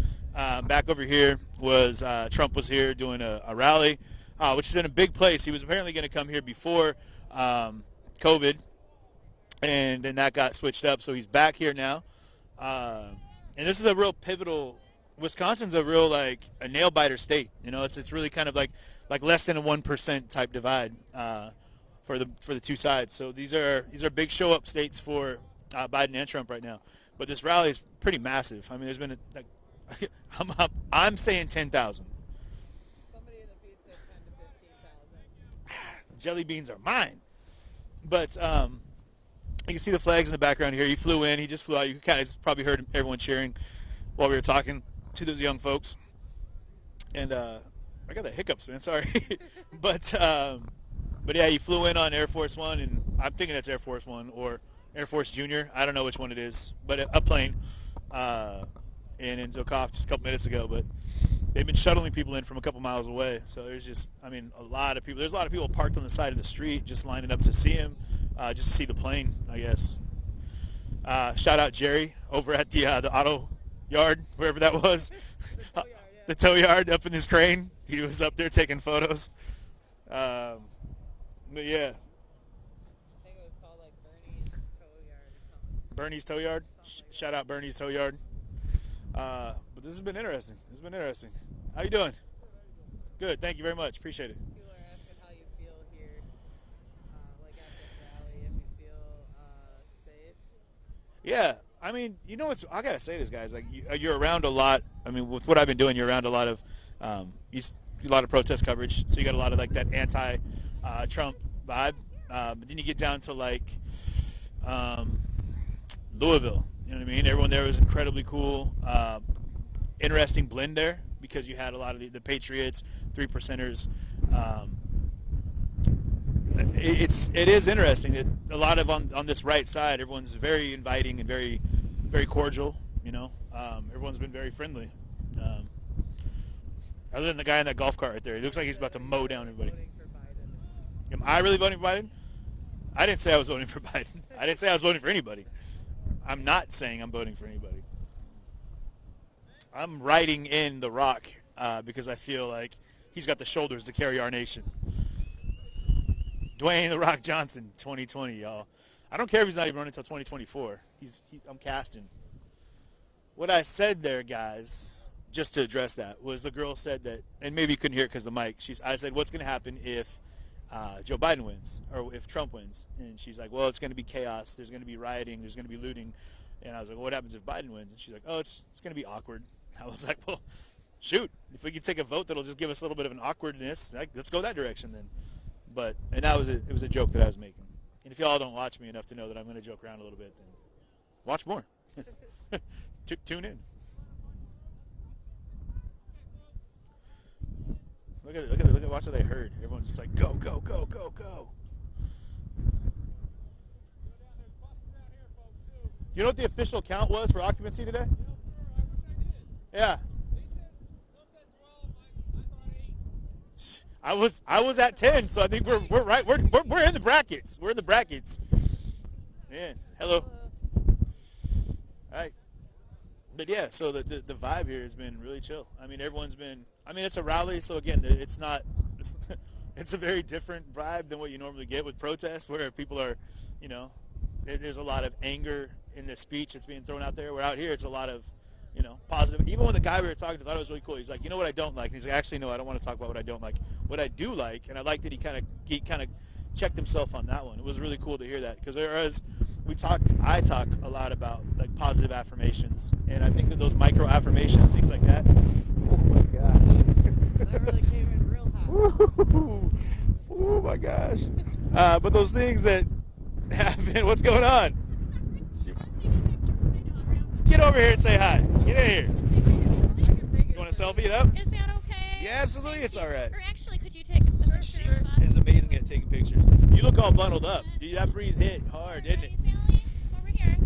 Smile. That's. Oh, hold on. Hair in the face. Let me figure out how to flip. I never have that problem. All right. Is that working? Ready?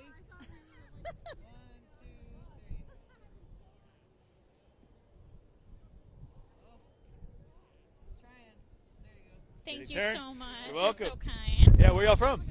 We're from Elkhorn, Wisconsin. Oh, we drove through Elkhorn on our way here. That's awesome. Yeah, we went to the Pence one in Waukesha, and it was really small. So we didn't realize how big this one was going to be. Huge.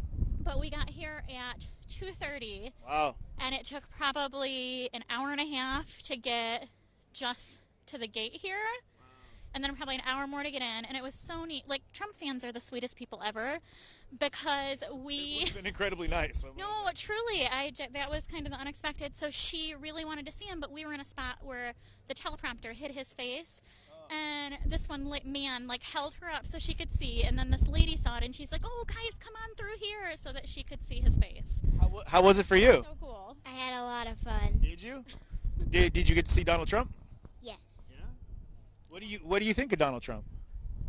I don't know. That's a good answer at your age. That's a good answer. That's a perfect answer to have at your age, like, which is great. Now, you said something that just got me, if you don't mind me asking. Oh, sure. You said like everyone is doing so great. It was kind of surprising. Yeah. Tell me about that. Well, you never know what to expect. We've never been to a political rally. This one's particularly important to me just because the different political ideology of each candidate, and this is the first time, like, I always wondered growing up, like, why are ballots secret? And like, I told somebody I'm a Trump supporter, and they called me racist and like left nasty messages, and I couldn't figure it out. I was like, we can agree to disagree. That's just crazy. And so. Have you ever experienced anything like that in your life? Never. I'm in the field of education, and now I teach her and my other two at home. And the field of education tends to be liberal, and I've always known that and been okay with that. But I've just never in my life been called racist, like, ever, until this. And the sole cause of it was just somebody found out that I was a Republican, and yeah. Let me ask you. And this was an educated lady. She's a college professor and teaches elementary, and I just went, what? Like, where did that come from? Wow. Do you follow kind of step past that?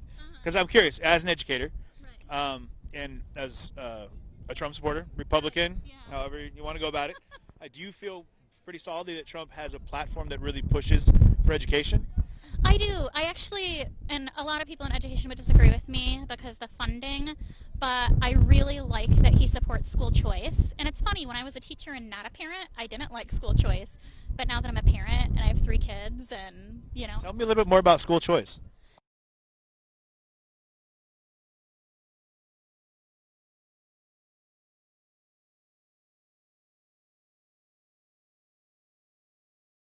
City.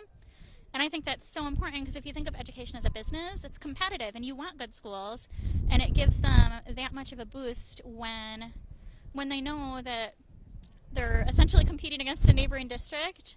And I think it's good for all the schools, because then they can work together to make each other better, you know? Do you think that helps as well for people that are coming from underprivileged areas that might have that opportunity to then go ahead and put themselves in schools that are maybe not in redlined areas, that they're able to kind of move in that direction?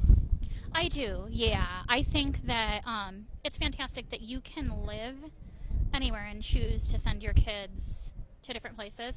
I think that sometimes in the poorer communities, it would be, I don't know, sometimes people associate poor communities with terrible schools, but it's not necessarily true, if that makes sense. It does.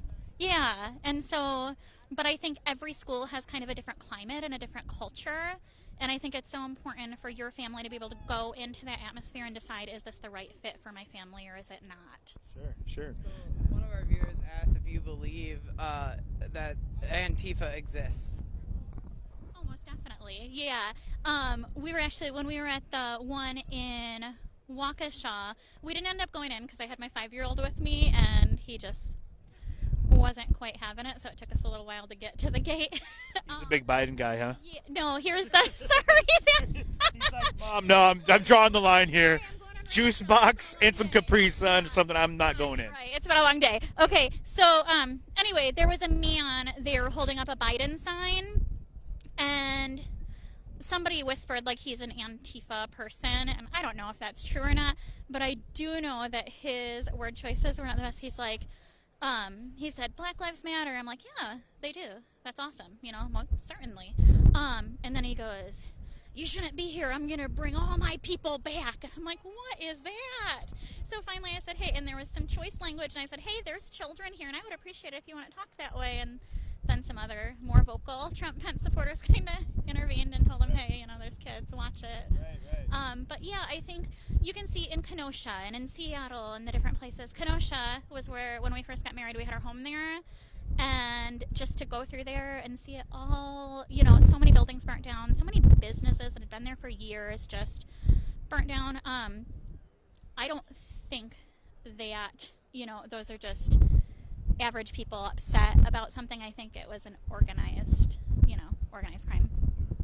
So Segueing away from Antifa for a second, because I'm always very curious with education. Do you feel that politics is something that's being put into the school systems, like the education platform, early on now, or is it being pulled back? Where is it at right now?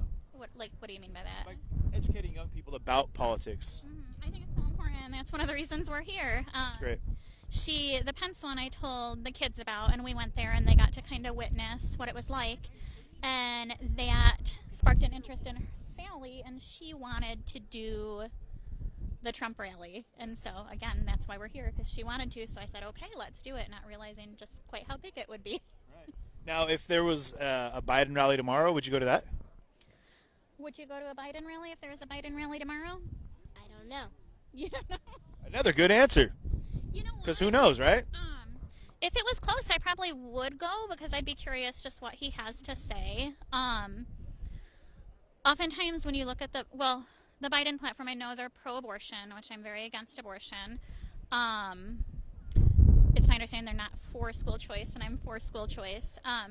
But it would be neat to kind of hear more about the reasons, because I feel like a lot of it, when he's on TV, a lot of it is, you know, we don't like Trump, and we don't like what he stands for, but I don't hear a lot of, like, what he stands for. And I think it would be neat to hear, like, what do you stand for, and what are your reasonings for, for what you do? I completely agree, and that's why I went through the debates. I was really looking forward to it, because I'm like, oh, they had the platform developed, and the questions they were going to ask, like, oh, this is going to be great. Right. And then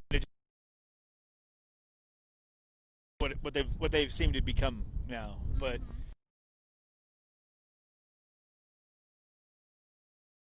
By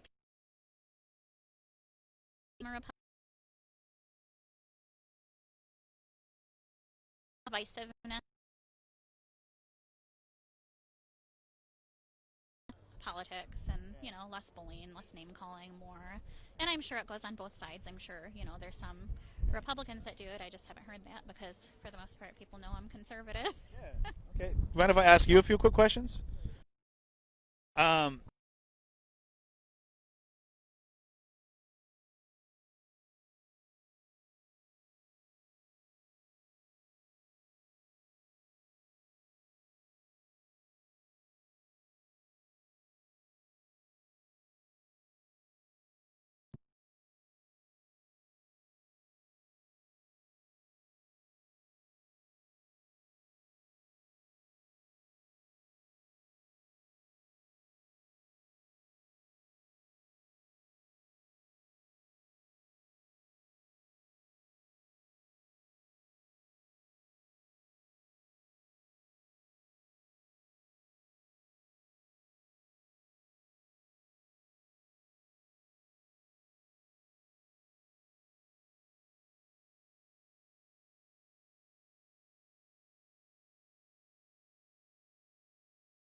Okay. So where are you all from?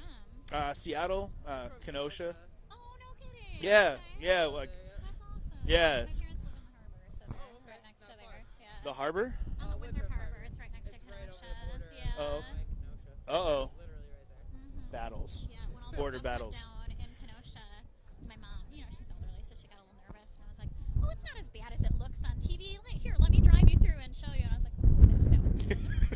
It's all still like that too. Yeah, yeah, which is kind of spooky. Yeah, no, I hadn't been back since, and yeah. One of them. You guys, because you have a youngster with you, you might be able to get on the handy bus here. I would. I mean, that's a shorter line than this line. I know that much.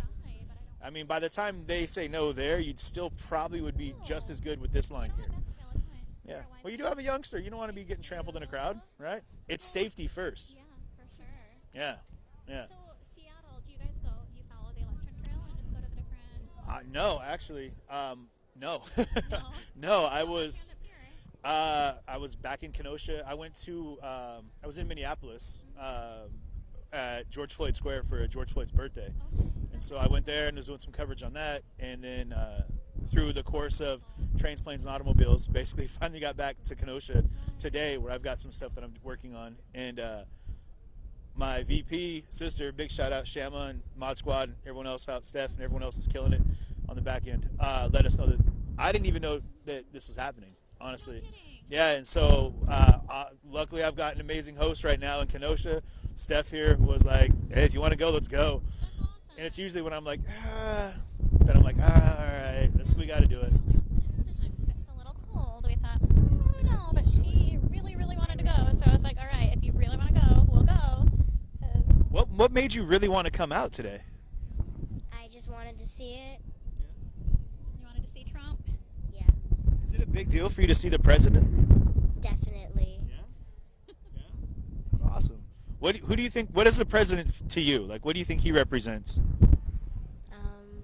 The United States of America, and You think it's the president's job to take care of everybody and to love the nation? yes. Awesome. Tired? Yeah. All right. Well, All right. Thank you so much. All right. All right. Is there anywhere we can watch that? Or is Yeah, Facebook, YouTube. You can go into CJTV. CJTV? Yeah. Sweet. Thank you. Yeah. It's nice meeting you. All right. Likewise. Take it. Thank you for talking with us. I appreciate you. I hope it didn't cut out while she was talking, because like even like short answers is awesome. Like I love hearing like. We're back up and going. I think it was because all the news people were coming out. Oh. Fans kind of interrupted the thing. Oh yeah. I'd almost want to like go back in there and like take a look at like the set. Oh, they're taking the flags down and everything already. They're really dismantling it fast. Because that stage isn't usually there. Oh, they're bringing in the semi trucks to take it all down now too. Do you want to walk over there? Because we're basically, the line is, unless there's anything in the comments people have questions about, or I mean, they're not going to show up immediately, but all right, cool. So guys, I saw again. If you were again, we're in Janesville, Wisconsin, and it's freaking cold. But a lot of the questions I ask, guys, are because I'm curious. And when I hear something that someone says that gets me thinking something, I mean, that's why I ask questions. I need everyone to know that as you watch this, there's nothing front-loaded. I didn't have a list of questions written down that I wanted to ask. We didn't even know we were going to be here up until earlier today. And that being said, it's all out of curiosity. I'm going to let you guys all know again, I'm about understanding, right? So I'm not here to promote anything other than understanding. I'm not here to, get myself a mega hat and, rock it solid. It's not my job.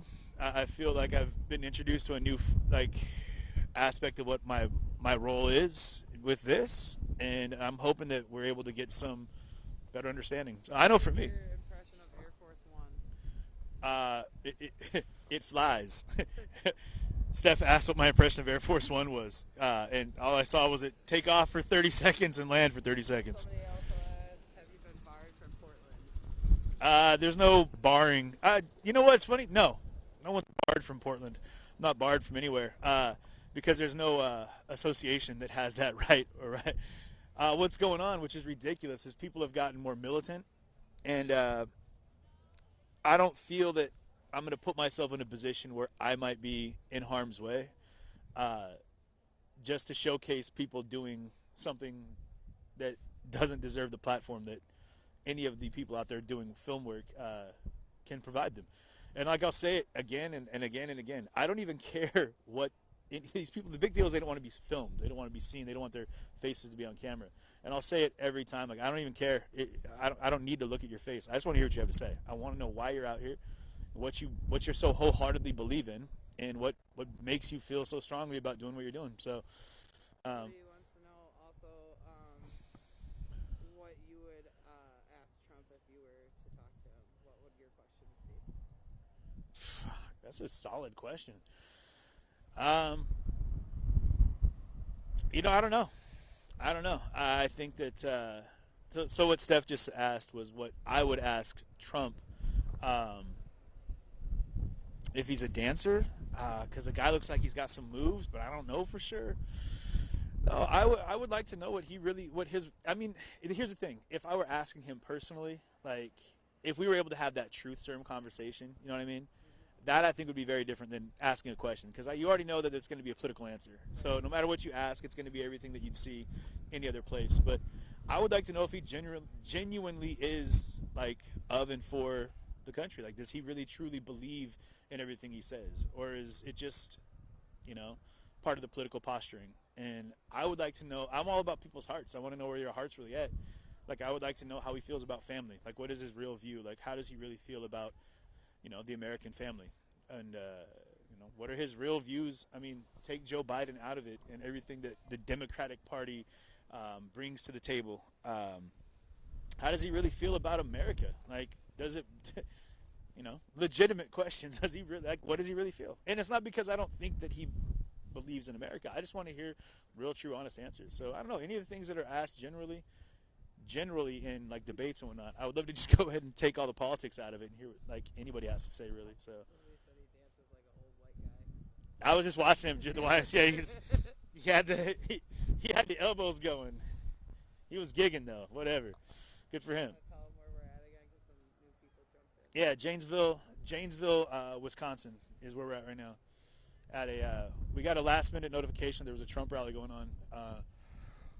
Thank you, Shama, for jumping in and letting us know. And it looks like there was like 10,000 people here that knew full well that it was happening. So, because if you can see in the background here, this line, that's about a tenth of the line that has been out here. Like, legit, guys, this thing goes. I don't know if you can catch it on the camera there. But it goes, and they've had buses running nonstop, just running people. And what's crazy is these buses, guys, they drop off a load of people back a couple miles of the parking lot, then they disinfect the entire bus, and they run it again. But I mean, it looks like we're getting close to the end of the line here. But yeah, it's hard to see, but it usually shows up better on the feed than you can tell by looking at it right here. But how we doing? All right. What is that on his head? Oh, it's a man bun. It's a man bun. Are we allowed to talk about it? It's a man bun. I don't know why I was nervous to say that out loud. Like, I was like, he's a big dude. I'm ready to come over, kick me in the face. What did you say about my hair? Like, bro, no hate here, dog. You do you. You do you. You say something about my man bun? Well, you have it on your head. I'm just saying what I'm seeing. Were you? I was legit nervous. I thought he was gonna come over and be like, something you want to say, young man? Because the guy was like 9 feet tall. Maybe he was 9'3" because of that man bun. Hey. Well, that's crazy, man. This airfield, it has died down. Oh shit, he's back.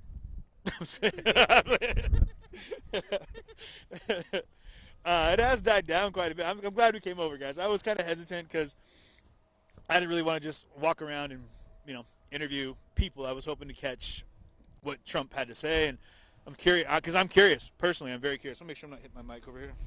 We're good. But so is that?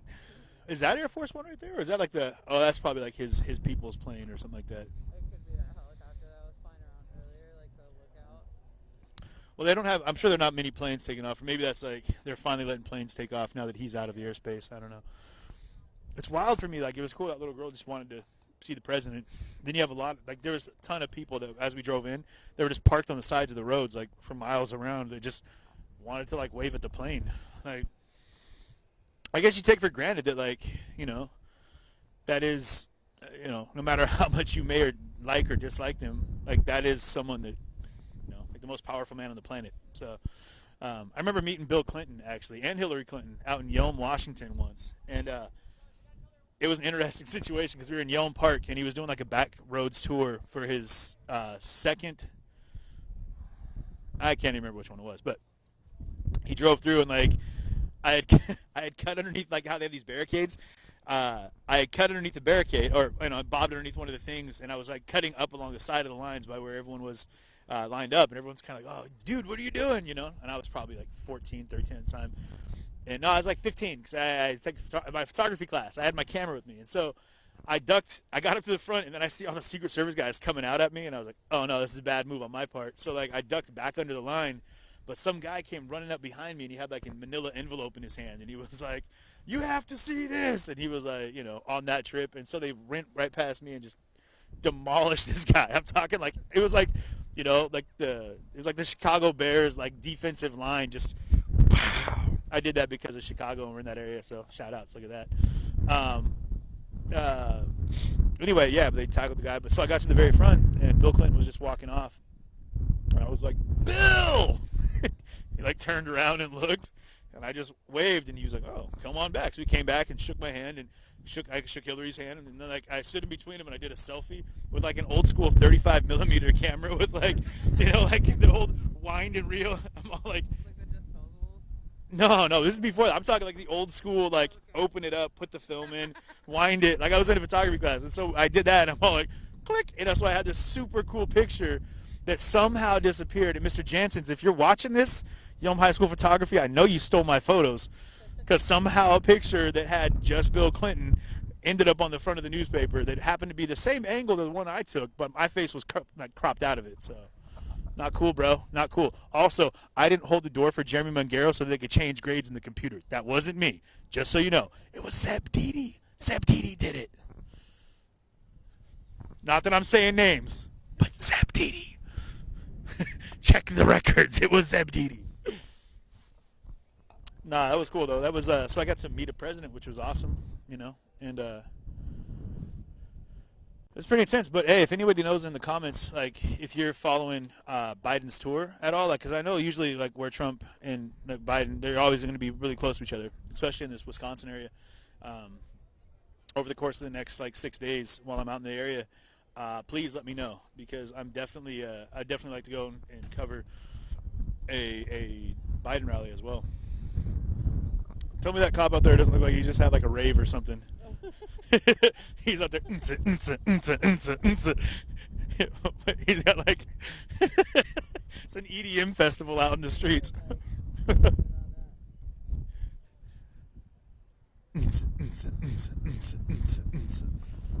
He's getting live with it. They call me Officer Disco. But yeah, this has been pretty cool. People kept asking, like, is it safe out here? Like, I mean, I don't care what your politics are, man. Everyone out here has been super friendly. A lot of red, white, and blue. And I'm all about America, guys. So yeah, and I do believe, and I support America. And I believe in our flag, and I believe in our Constitution. So whether you're Democratic or Republican, doesn't matter. It's Obama is. Okay. That's what's up.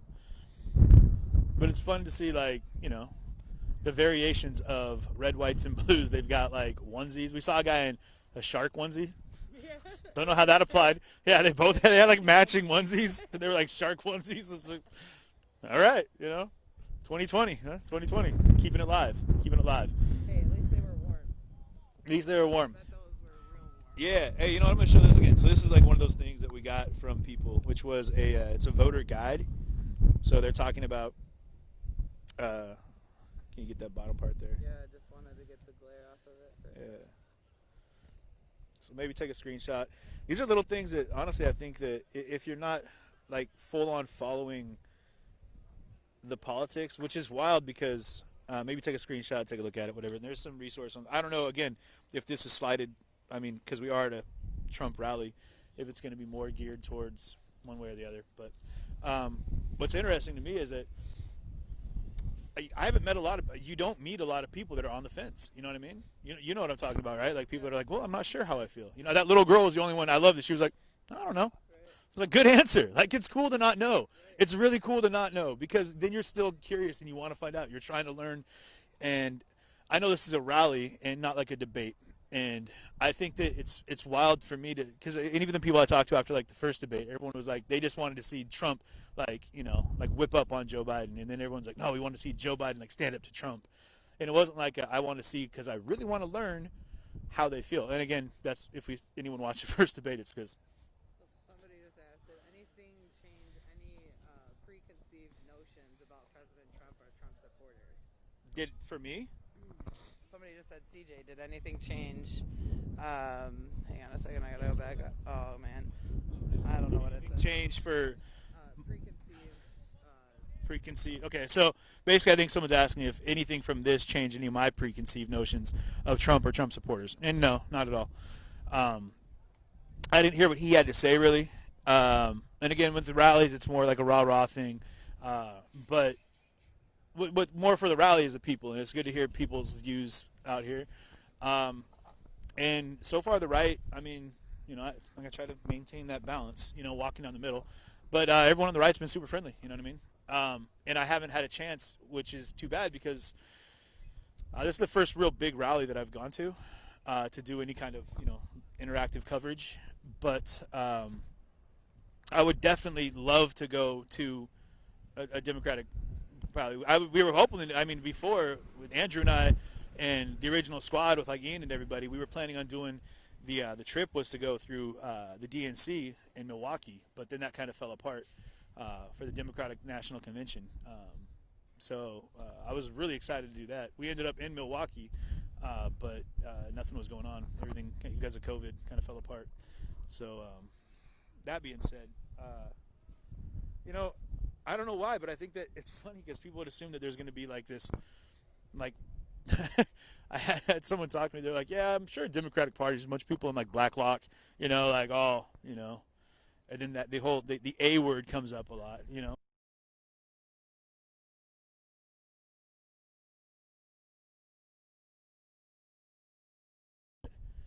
Seeing American flags at an American president candidate rally like that I would hope there would be, because it's all about America. You know what I mean? We're trying to vote in for the president of the United States of America. So it's interesting to me to see that there is different, like really, really strong views on either side. And it's more like it's like a battle, right? And I get that there's that view for a lot of people that it's just like a war. It's an all out, like a war for like freedom and, democracy. And, you keep hearing terms like civil war, but it's wild because you don't meet a lot of people that are just undecided that want to figure it out. I don't know. In the comments, is there anybody in here that like it feels like they're not sure, they're still on the fence, like, or is everyone basically kind of got it figured out, like they already know what they're all about? But we're kind of late in the election run right now, so I think that maybe that's at a point where you've probably made up your mind. But is there anybody in the comments right now that feels comfortable even, which is sad that it's gotten to a point where people don't even feel comfortable stating their political views without a reprisal, feeling like they're going to get a reprisal from the other side? Somebody asked, do you feel many of the radical left have been brainwashed? So Steph just said, do I feel like many of the radical left have been brainwashed? To address that specifically, anytime I hear the term radical, radical right, radical left, radical,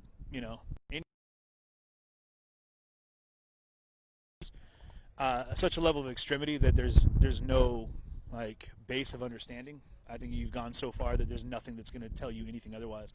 And I don't think brainwash is the way to go. I think that a lot of people get really indoctrinated in the things that they believe. And in the current culture that we're in right now, things are pretty extreme, you know. And there is this information battle right now too. But no, I don't feel that.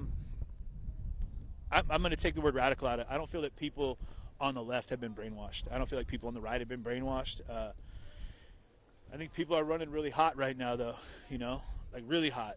And while this is a very friendly rally, and I'll say this, like everyone here has been super friendly and nice, and had there been a counter protest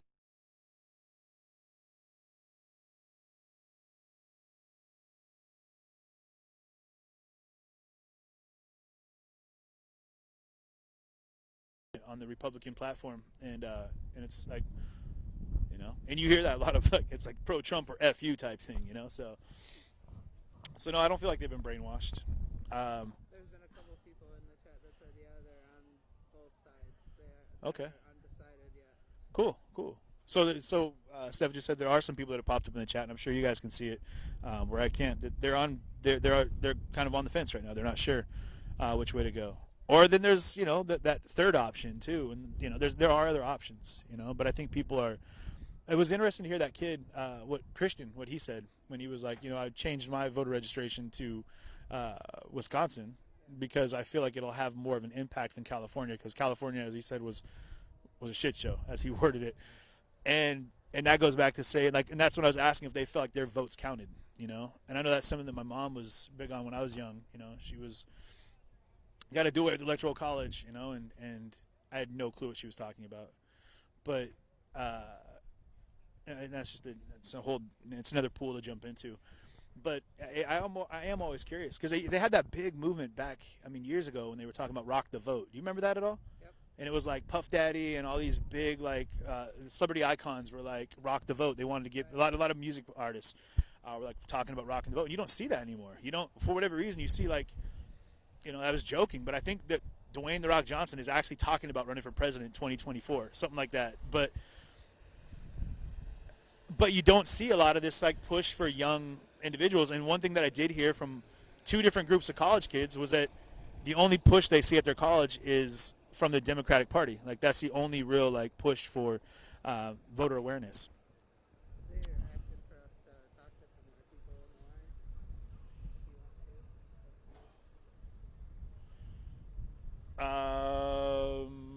want to. Yeah, we could walk that way. It's funny for me, like, I'm like a little kid at heart, like the Lincoln Lego blocks mentality. So I'm always like, I want to, like, see how they take the stage apart and stuff. Like, it's real interesting. Like, they got all these semis that are coming and going with all this stuff. But look at this. Look how, like, CIA style that looks right there. Like, some real deep covert, like, it's all blacked out. Like a Blacked out, that's following it. Yeah. Texas plates. Not that we're filming license plates. Right. Just saying. Ooh-wee. Ooh.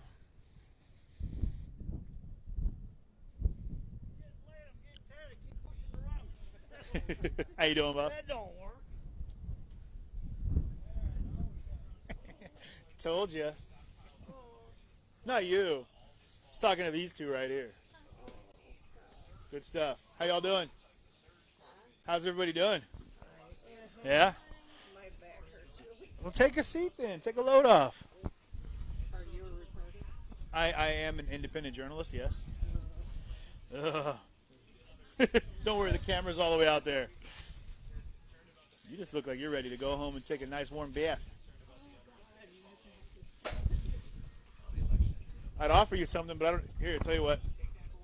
Don't know if it'll help, but here's a ketchup packet. That's all I got. I don't know if it's gonna help, but it's all I got. Oh yeah, that'll help. Just rub it out. It's not even mine. So. Well, if I'm rubbing it on, I'm giving you the mustard. That's when we're getting real with it. We're getting real with it. Put a little spice in. You get on here, Bob. You want to get on the gravy train here. Thank you. You're very welcome. All right, y'all. Happy travels. Take care. All right, y'all. You're welcome. All right. It worked. Which is awesome. Ketchup package be Yeah, no, the woman we talked to with the little one. Yeah. We got 2 spots. We could head to the parking lot right now if you want to do that. We could talk to folks over there. Yeah. There's only 2. We'd have to Rochambeau for it. Oh, I thought you were trying to get on the bus. No. Sure, yeah. Okay. Okay. Yeah. Thank you. Whew. That's a good shot. Mind if we hop on here with you? Yeah. What's up, everybody? How we doing? Hey. What's up? Whew. Glad to sit down. Right? Man, we could probably turn that light off. What do you think? It was hard. My goodness. So what did you do tonight? What did I do? I talked to a lot of people. Yeah, we were. I do a little show called CJ TV on CJ. CJ. Yeah, I do a What channel are you on? YouTube, Facebook, and Twitch right now. Oh, okay. Yeah, I do a live stream show. Oh, okay. Oh yeah, and so we do. Sorry, we're gonna get a light going here. So, Let me let you out too, so you can get. okay. And it was hard not to dance. I can slide behind you. I'm gonna slide this way. We're just juggling here, y'all. There you go. Yeah. Hop back in there. Cool. There you go. Whoa, that bus is moving. We're in there. Ooh, so how was everyone's experience today? Oh my God. Was it amazing? Yes. That was good, except for we were too far Yeah, back. couldn't barely. Too far back. I couldn't see him at all. You know, no? there were a lot of see tall his- people with hats on. His and head, but right that's up about it. front. Yeah. How'd you Oh, get she's there? rubbing it in. Oh, we were right up front. Oh, yeah. Oh, we walked right up front. You did? I did. Did I you did. go through a lot of people or what? No, No? no. Oh my goodness. What time did you come? Oh, God, right. I don't- Yesterday at 2 o'clock. No. No, actually, I live in Rockford, so we left, and then we got here, and they said that the gates were going to be open at. We got here at 2, and they were already bussing people over. Yeah. We got here at 2, yeah. So, yeah, once we got, on the bus, they were letting people in early, I think. So, yeah, we Have- just walked right in, and I walked right up front and planed it down, and there I stayed. Because I wasn't going to move for nothing. I mean, I've been waiting forever. It was her first rally, so it's like a once-in-a-lifetime, What was your thoughts on the rally? It was fun. She loved it, yeah. I love seeing a president. Okay. Yeah. Because we're related to Abraham Lincoln. Okay. So, That's a big one to just drop on people. Well, yeah. Man. My next door neighbor made his own canoe. Yeah, that has nothing to do with anything, but you just blow everybody out of the water with that one. So you're related to Abraham Lincoln. Yes, we are. Yeah. Okay. So, Does that sway your political views in the current day and age? yes and no. Yes and no. But, I mean, I'm full Republican. Abe, stood for a lot of things and whatnot. So I see a little bit of Abe and Trump. I do. Mostly the beard. Yeah, the beard, yeah, and the hat. Yeah, the hat and the beard. It's strong. That's our favorite part is the hat. No, No. just the person. It's the person, yes. What are your thoughts on Trump? How you doing back there? Okay. How was the rally for you? I don't know why I'm yelling at you while I'm talking to the mic. Can you hear me? It was great. It was great. What was the best part for everybody? Anybody had a highlight moment?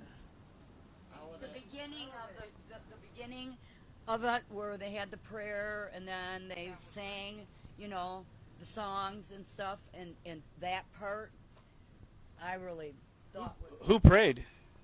It was Michael Jordan. What's his name? Michael Jordan? Yeah. Or no, Michael Jackson. Michael Jackson. Michael Jackson. Michael Jackson. That was Michael. I know. Both are pretty popular though. It's an easy mistake to make. I didn't see Jordan there. No, yeah. I think we heard a lot of Michael Jackson. Yeah. Yeah. At least got the Michael. Well, those are his normal songs that they play. The campaign is set up to play certain songs. Gotcha. So, and each song represents something. What are your guys' thoughts on? You mentioned they started with a prayer. Do you feel like that's something more indicative with a Republican rally, or do you think that's something that would happen? I've never been to a. This is my first rally I've been to as well. Okay. Are they not? Do they not pray at the beginning of the rallies? What was that? They said they weren't doing no praying or any songs or anything, or sing the national anthem. They don't even sing the national anthem. Mm-mm. Oh, that's interesting. I think that's a big difference. Yeah. You know? Sure. I think that's a direction that our nation needs to go in. Yeah. You know? Okay. I mean, we booted God out of everything, and so what do you expect's going to happen? Rioting, looting, crazy people everywhere. You know, it's just, and so for me, I think that's the direction our nation needs to go in. So. Our viewers asked, what surprised you the most out of this rally? They want to know. Yeah. Was there any surprises out of the rally today?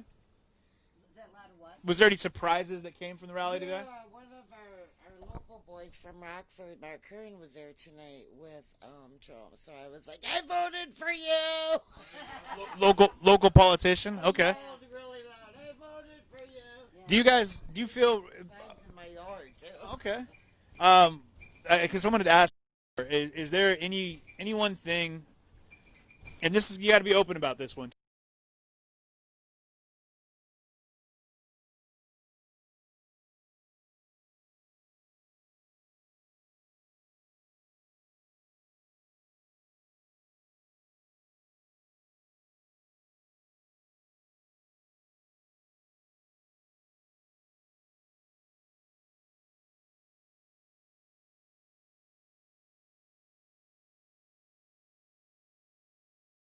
He's got the power to make things happen, to where us little people, really don't.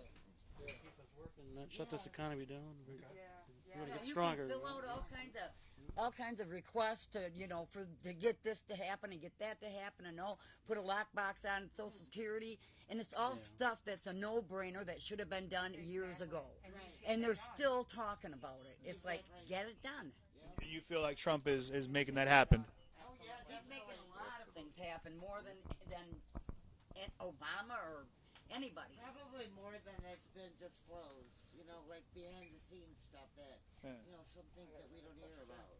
Okay, we got another question from the viewers here. So they want to know, do you think if Trump gets reelected that the virus will disappear? Definitely. The day after he's elected, yes. What happens? Oh, let me ask you guys this then. America's opening up November 10th. What? How does that happen? What? The virus is gone November 10th. What happens if Biden wins? Well, he's not going to. Not just the virus, but I mean in the country. What's going to happen? He's going to keep us not working. He's going to shut this nation down, and we're going to be in a depression. I've heard the term. I don't have a change right now, especially with all the stuff that's going on with his son. It's just. Oh, that's crazy. It's just adding more and more and more and more. And I mean, I don't care if you're a Republican or a Democrat, if you're a human being, just hearing and knowing what you know, you can take politics out of it. And yeah. Have you all been Republican your whole lives? Yes. My mom turned me on to it when I was in college back in the 80s. Are you mom? That's mom. Yep. Have you been a Republican your whole life, ma'am? She took the red pill. I was raised Democrat because I was part of a union. Well, I'm part of a union now, but I don't agree with my I worked union. at a factory, and what they told you to vote for, you just voted for it. And pretty soon I'm starting to think, and things aren't adding up, and it's like, what's going on? How come you don't ever have a Republican there? How come it's always a Democrat? How come you can't put a Republican up there? Well, no, you just can't. I feel like I don't get a say, That's basically. because and I worked at a GM plant, and that's because that's who they support, is the Democrats. What did you say, sir? I was just telling you, I changed mine quite a while back in the 70s.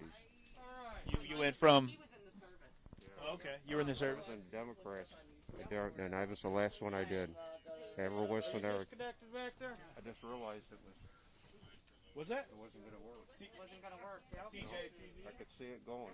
It wasn't that bad back then, but now it's really bad. Yeah. No, it was. Yeah. That's right. And what they're doing to our law enforcement, Yes. it's unbelievable. Yes. That's gotta stop. Yes. What? How do you guys feel? Let me ask you this: like, do you feel like they're starting to? Oh, where did you get that? It's not just about Democrat and Republican. They've got other parties that are like now against the Republican Party. Like they're. Well, we don't have time to unpack all that. We're trying to get off the bus here, but Well, thank you. I appreciate you taking the time. Thank you. Likewise. Thank you all. What's your name again? My name's CJ. CJ? Yeah. That's all you have to put in? Yeah, you can come on over to YouTube, Facebook, YouTube, CJ TV Media LLC. Okay, so are you more conservative media or which?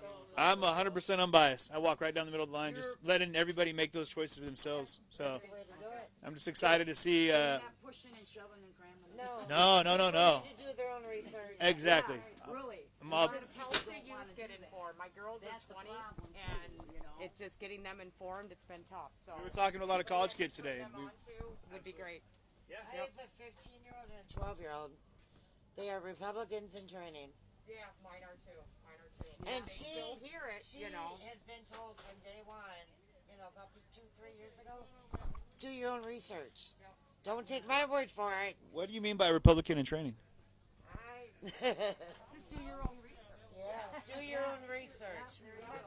Do your own research. Okay. You can't probably If you were to go ahead and say like this rally turned you off and you're like I want to vote for Biden, how would Mom respond? She won. I would not want to vote for him. She won. I would never vote for She's him. done her research.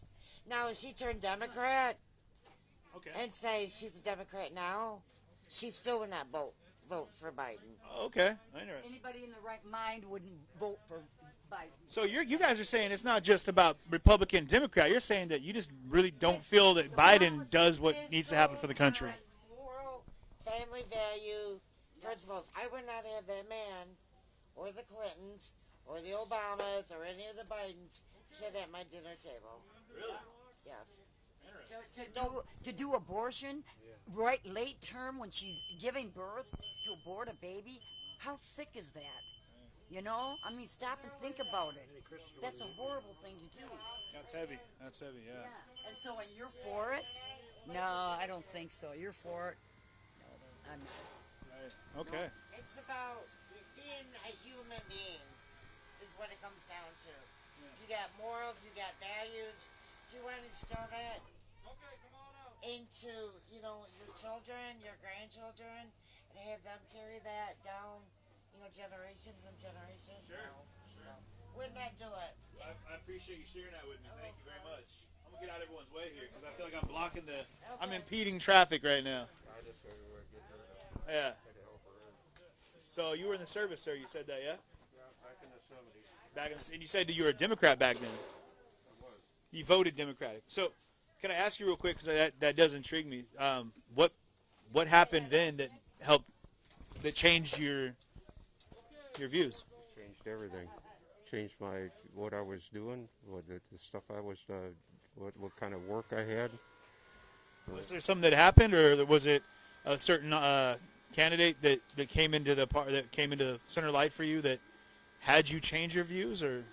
Yeah, absolutely. I mean, it changed everything when I was in the Marines. It changed everything, what I was doing and what I was going to do going forward. Absolutely. Yeah. It changed all my stuff. I thought I was going to do something one, and what I was doing, it just made everything. Appreciate your service, and thank you for the time. Thank you. All right, take care. So much more room for activities.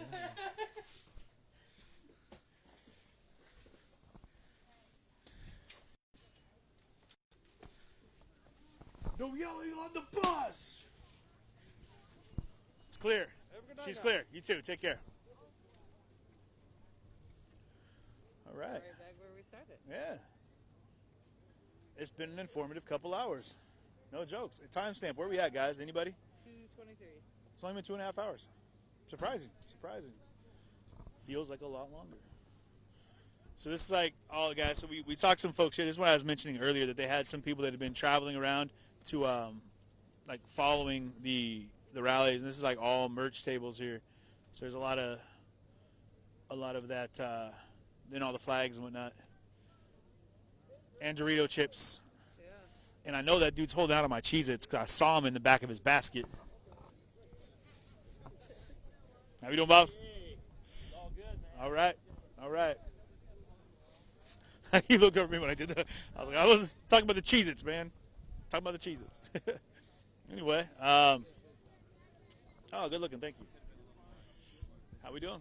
Hey. All right. Wonderful. How was it? It was great. It was fun. How was it for the little ones? Oh, it was exciting. Yeah? Yeah. Yeah. Was this your first time seeing the president? Yeah. Was it cool? Yeah. He sent. What did you do? Did you send something to President Trump before? Letter. You sent a letter to the president. What was the letter about?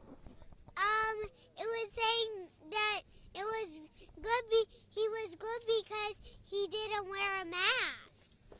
Okay. Did you draw a picture on that letter too? No, you just kept it 100% official, huh? Yeah. That's cool. Did you see the president too? Yeah. Yeah. What was it? Was it cool? Was it exciting? Yeah. Yeah. Did you see him flying on his airplane? Yeah. Was that awesome? Yeah. Yeah. Did you guys, mom and dad, bring you out here to see something new, huh? Yeah. Pretty exciting stuff. Yeah. Do you guys agree with most everything? Yeah. You're the best. Yeah. What was your favorite part? Yeah. What was your favorite part? No. What did you tell me? What did you tell me? Yeah. What was your favorite part?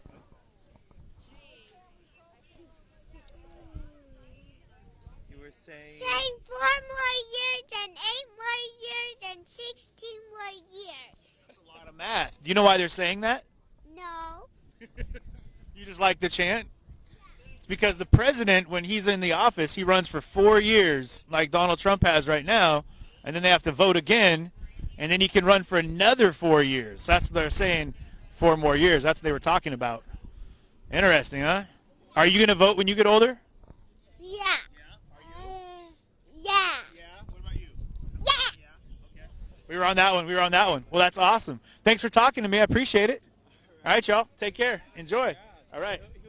What is it? Are you with the One America or? No, CJTV. CJ? Yeah, so I do a multi-stream live broadcast. Oh, great. Yeah, so you can check it out on YouTube, Facebook, Twitch. That's great. Yeah. All right. All right, y'all. Look at this sleepy one back here. I got your hood. I got you. There you go. And out. Trump is just on fire here since the debate. It's been interesting. It's been really interesting. All right, y'all. You going home, Annabella? Yeah. they were awesome. Little kids, man. I'm telling you, if I could do nothing but interviews with children, I would do that all day because they're sick the best answers. Man, how y'all doing? You look cold. A little chilly? How was it for you? Did you have a good time? I did a shuttle. Oh, you did a shuttle?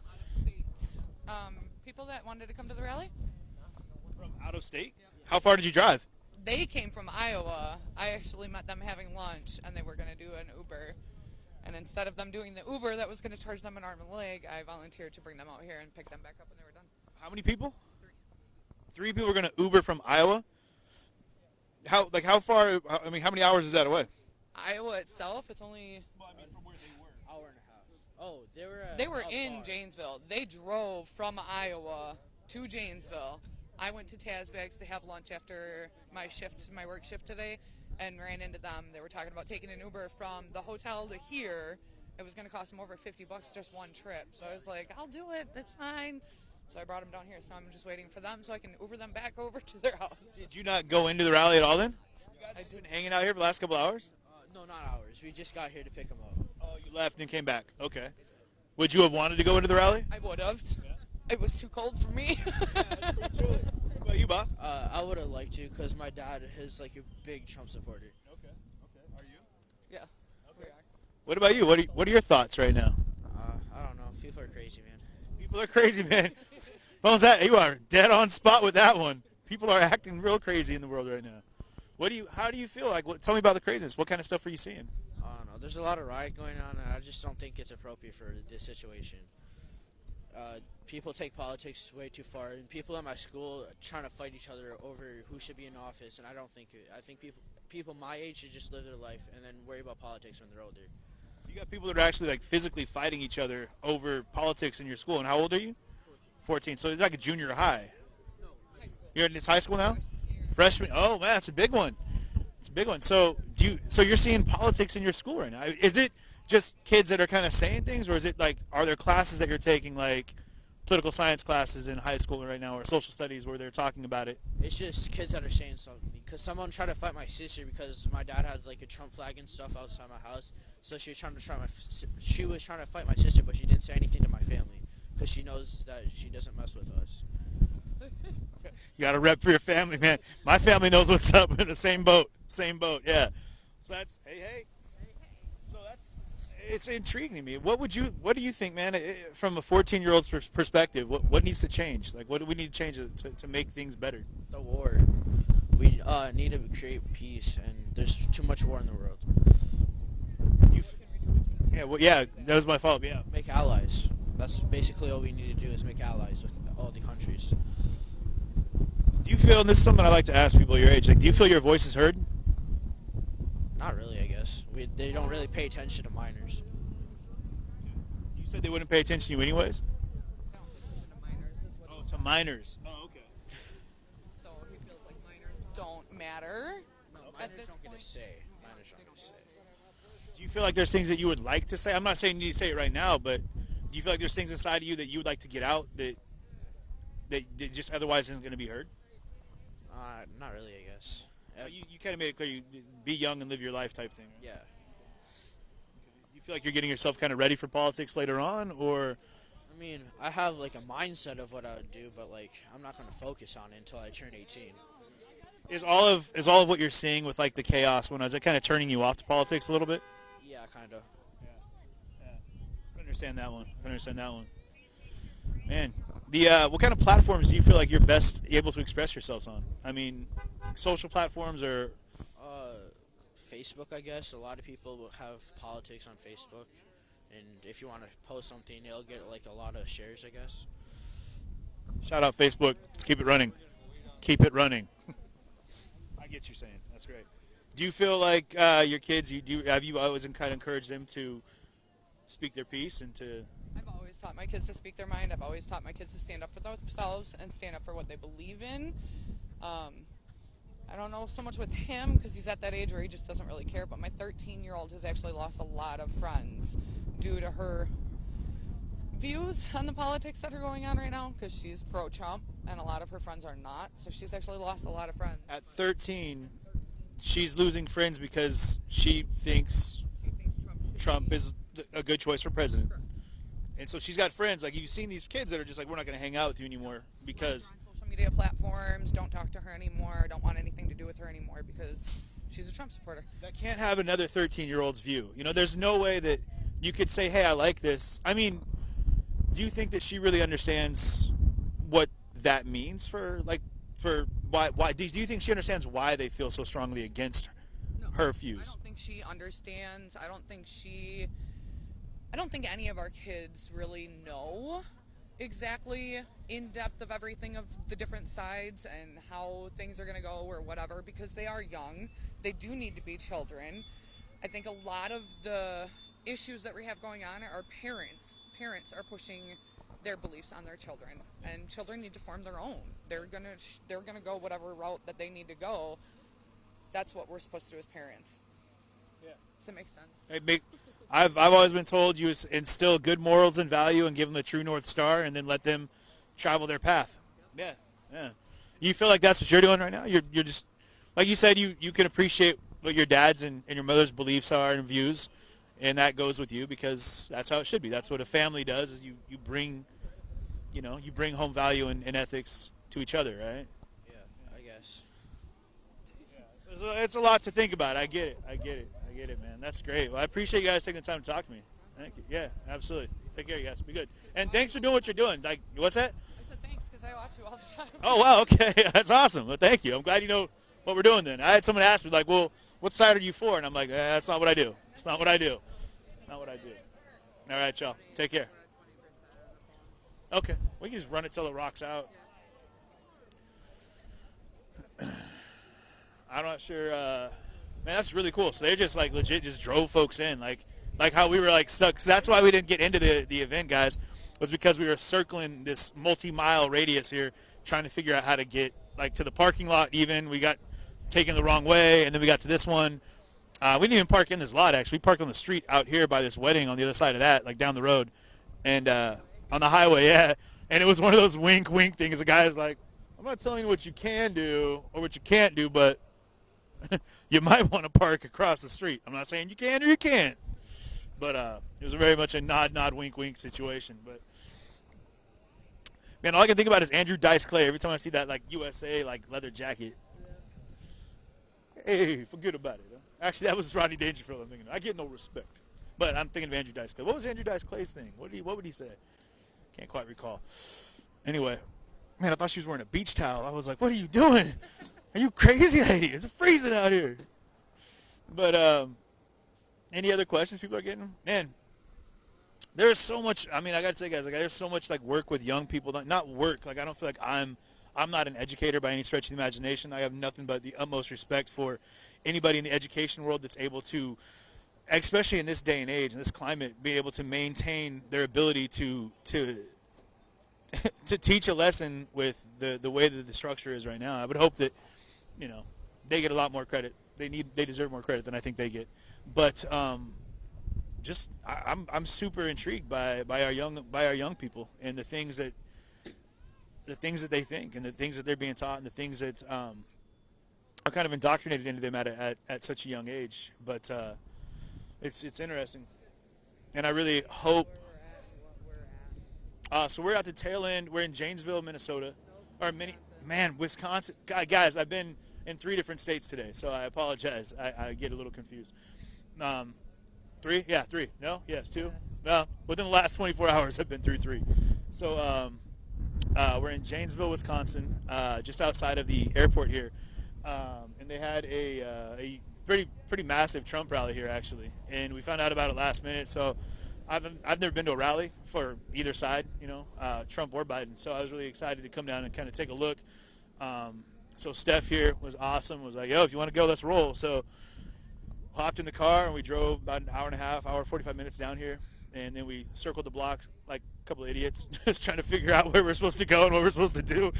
No, we finally found out how to get in, and we got a shuttle driver that was like, hey, man, I'm going over there to stage the shuttles if you want to ride. So we got a chance over there. We just got a chance. We watched the feed after it ends to just interview a lot of people that were coming out of the rally, and which was really super cool because, I'm curious.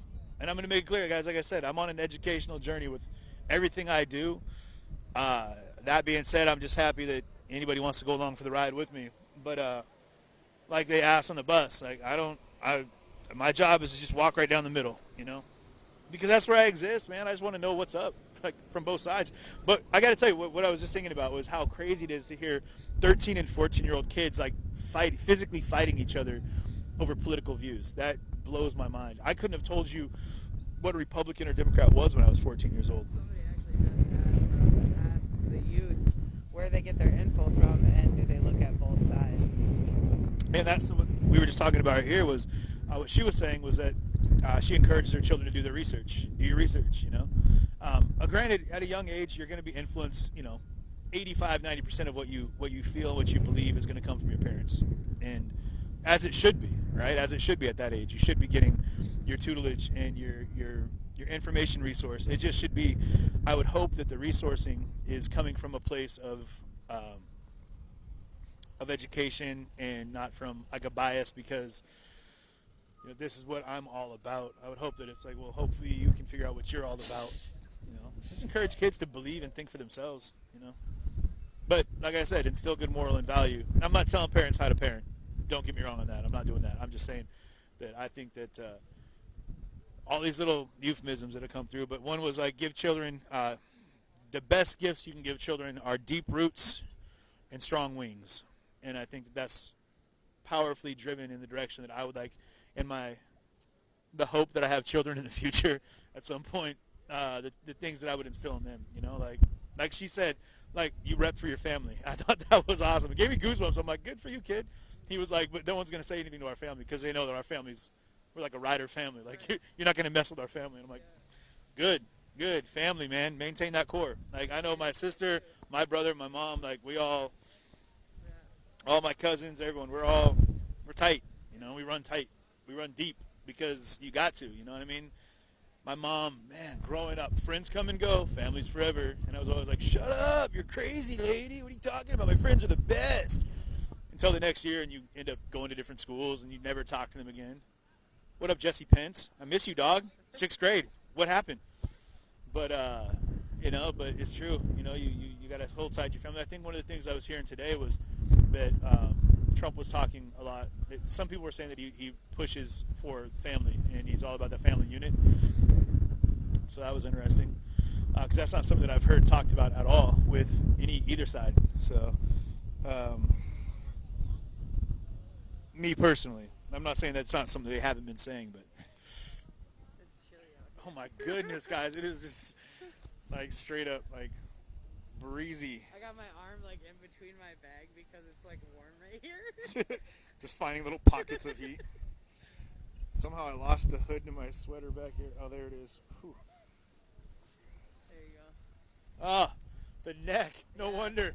I was wondering. So what happened to all the warmth on my neck? My fat neck. It's just losing all of its heat. Why? Should have been like this the whole time. You killed Kenny. I was joking around with you guys just now. Scared me when I saw it, guys. I'm just saying. Scared the bejeez out of me.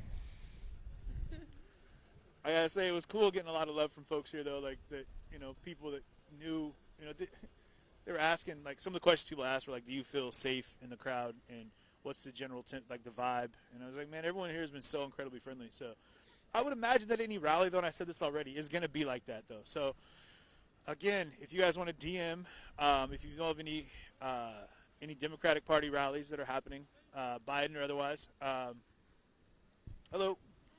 I'm hopping on. I'm just kidding. I'm not hopping on. She was like, do it. Get on board. Yeah, I wouldn't have made it. I would have fallen. Oh, in a heartbeat. I fell getting out of bed this morning. Yeah, that would have happened. Well, I feel like we're the last kids that kick. This is how it always works. People are like, oh, so, well, why are you always late? I'm like, well, I may show up late, but I always leave late too. Yeah. I may get there late, but I always show up. And I'll probably be the last one to leave. Somebody said if your sweater was orange, you'd be Kenny from South Park. Yeah, right? You bastards, you killed Kenny. I'm in ninja status right now. How we doing? How was it? Excellent. Yeah? You want to talk to us for a minute? We're wrapping up right now. I'm with CJTV. We do a live stream broadcast, multi-stream platform situation. Oh, okay. So what brought you out? I was just curious I've never been to one, so I was just curious on what it was all about. Okay, good. Okay, were you, what, trying to find the best way. Are you Republican or Democrat? It's a stupid question, but how do you feel about the presidential? I'm an independent, actually. I side more with the Republican Party, but I am an independent. Sorry, that was a direct question. Are you Republican or Democrat? But that's kind of the temperature of things nowadays, right? It's like you're on one side or the other, but coming in, okay, so you're kind of in that center. Yes, sir. I mean, I like Jo Jorgensen. I mean, she seems pretty good, but the likelihood of her actually winning is kind of slim to none, I mean, like I said, I'm more of a third-party person. I like Kanye West. I like Jo Jorgensen, but I mean, Trump seems to be all right. So, would you say like a rally like this, does it help kind of embolden your thoughts in in Trump, or did it sway you in any way? I mean, it didn't really sway me per se. I mean, I see that he went off after a whole bunch of the other politicians, which was pretty cool, actually. I mean, I don't like them, you know, but you know how that goes. The Trump, he's decent. I mean, he has a big mouth on some things, but you know, he seems to be doing well for the country. I mean, the economy's gone up. What are your thoughts on Joe Biden? I can't stand that guy. Oh, okay. So there is some strong views one way then. Yeah, okay. I can't stand him. I mean, if you look at him, everything he says is contradictory. First off, he says he's for the African American community now, but back when he was a senator, what did he do? 98 crime bill. That was Joe Biden that put a lot of people in prison for even smoking weed or anything like that, and that was mostly targeting the African American community and the Latino community. Now, another thing is, he also says stuff like, if you don't vote for me, you're not black, and stuff like that, so he's really racist. I haven't really seen Trump as sexist. I mean, that can be pretty much confirmed, but I don't see any evidence of him actually being racist. I haven't heard nothing of him being racist, you know, and there's no evidence of it. I mean, a long time ago, now I study the past. Like, I judge people by their actions, not as much of their words. For instance, almost 47 years of Joe Biden, and he didn't do much, you know. He worked with segregationists. He went and spoke at a KKK for a senator that was for the KKK. Said he was a great guy. I didn't like that. Kamala Harris, not very good person. And it's not because she's a woman or because of the color of her skin. Actually, originally in the 2016, I actually liked Ben Carson.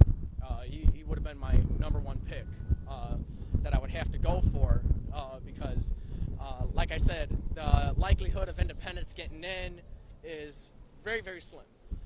Does that stop you from wanting to vote that direction because you feel like it's just a lost vote, or? I mean, the Republicans are like, if you vote for independent, the Democrats definitely aren't going to get the vote. But the Republicans are more than likely to get in than the Democrats. But it's a slippery slope. I mean, because if most people think that way, there won't be any sort of change. You know what I mean? If most people think their vote won't count if you vote independent, you know, third party, if you don't think your vote will count, it won't matter in the end because you're not helping to solve any problems. Like I said, on both sides, I see stuff I don't like. Like for instance, you remember when Turkey invaded northern Syria, right? Trump gave the go-ahead for that. What did the Turkish monarchy do? Well, instead of attacking the people that he needed to attack, he went and genocided the Kurds. And there was former genocides in Armenia, but that hasn't happened anytime recently. I mean, I've never trusted Turkey. Turkey has a lot involved with Russia. And you're never going to hear anybody in American politics ever disparage Turkey for any of their involvement, for any of the genocide. You're never going to hear them back that it was a genocide because then, of course, they are a part of NATO. Right. Well, then Turkey again will, I mean, not to get into politics, but then Turkey at that point is going to say, all right, cool, well, if that's how you feel, we're just going to pull out our support for America. And being as Turkey's involvement with the Middle East and America's involvement with Turkey, that gives us some stability as far as a foothold in that area. But to draw into what you're saying, so I appreciate what you're talking about. Yes, and they have a Russian nuclear power plant that's being built by Russia in Turkey. And, you know, and their involvement in Cyprus. I mean, come on, they poor people in Cyprus. I mean, I can't really stand Turkey, as you can tell. Right. I'm a huge supporter of Mohammed al-Bin Saud, who is the Saudi Arabian king. I don't know if you know much about him. He's pretty well-rounded guy.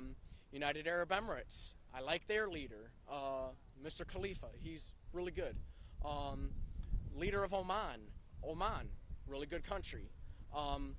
You know, I mean, there's a lot of good. There's a lot of bad. That, and I appreciate what you're saying. How do you feel that those, the individuals you just mentioned, how do you feel the relationship that they have with our current POTUS is? Like, I'm so cold I can't even speak properly right now, guys. How do you feel the current relations are with some of these foreign diplomats that you just mentioned? Mohammed al-Bin Saad specifically? Well, Mohammed al-Bin Saad recognized Israel as a country, and recently signed a peace treaty, and also encouraged other countries to do the same. Oh, by the way, I did forget to mention Bahrain.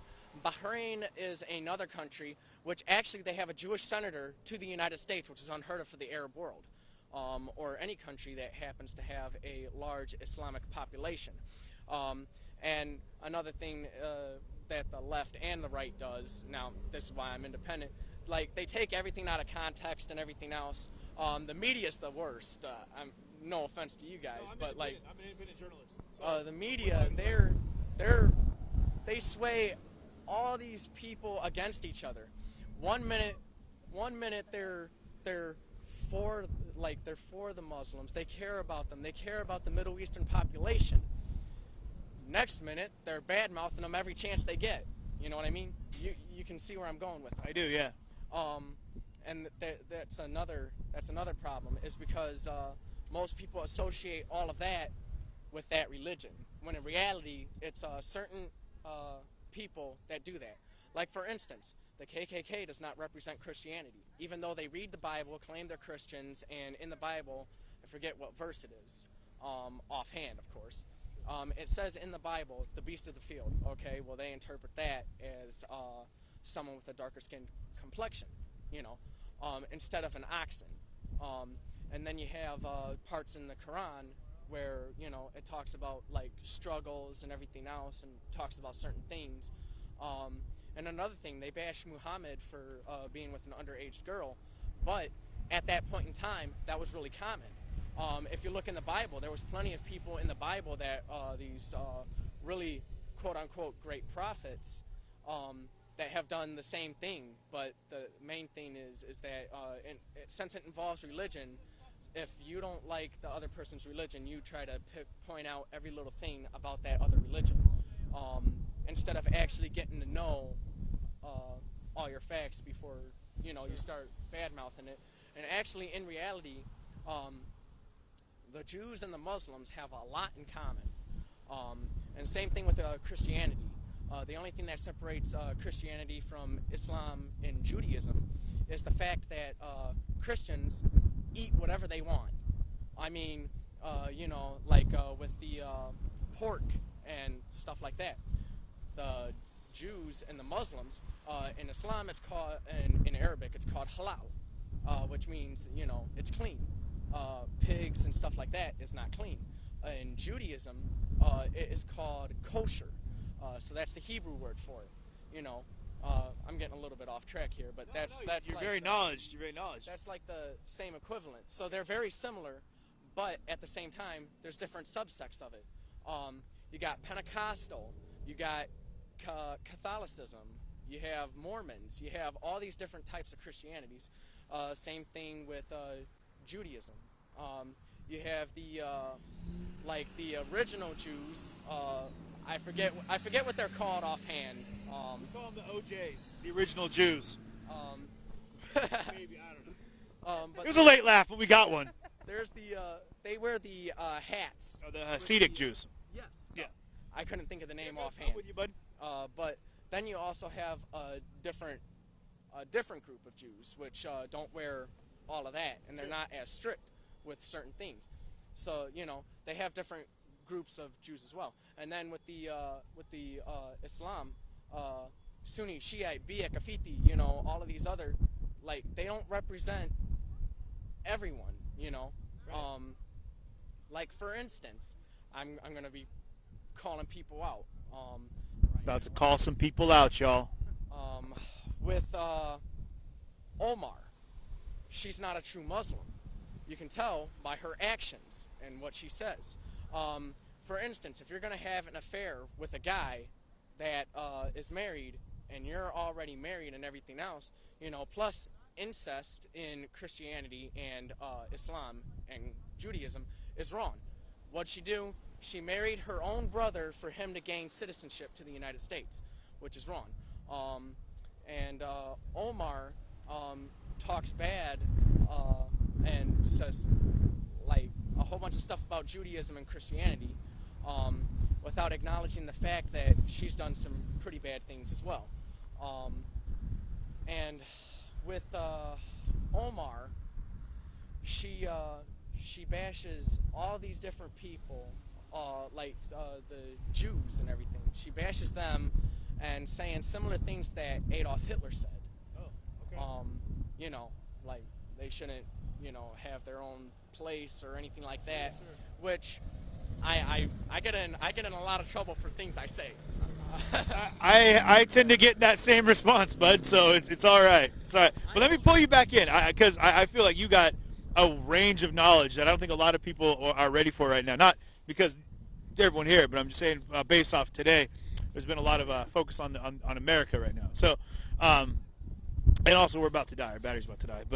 But yeah, we walked up and we had just a few percentage left. But to wrap, in America right now, what do you feel is most needed in America to get the country where it needs to be? Well, make more independent media outspoken, make it more mainstream, because this right side, left side stuff is ridiculous. They both have such huge bias for either side. I mean, if you're liberal, you're supporting everything that the Democrats have to say, no matter if it's wrong or right. Same thing with the conservative TV, like President Trump said today, calling out Fox News on stuff. Like he said, you don't agree with everything they say. Well, that's because they have a bias towards the conservative party. You look at the independent media, they call everyone out, regardless of what's going on. Sure. They don't care because they actually have the truth. Sure. They're willing to call people out regardless of what side they're on. Yeah. So we need better access to unbiased information. Exactly. I We agree. need more independent media. Agreed. That way people would be able to trust the media a lot more. Because right now, there's a lot of different stuff going on. One side says one thing, the other side says another thing. And they're both so completely off, you don't know what to believe. Is there anyone that you would recommend? Because I know, like, I'm no political analyst. Like, I'm just a guy trying to figure it out for myself. Is there a media source that you feel does run down that midline? Unfortunately, nothing mainstream that I can think of. I mean, nothing even small that I can think of. I mean, sadly and unfortunately. Sure. I mean, freedom of the press was supposed to be intended for the independent party. Because, yeah, you're able to have, like, a Republican news station, and you're able to have a liberal news station, but no one really cares about the independent news station. Right. Right. You know, same thing with like other countries, like these dictatorships. You're only allowed to listen to certain types of media. Yeah.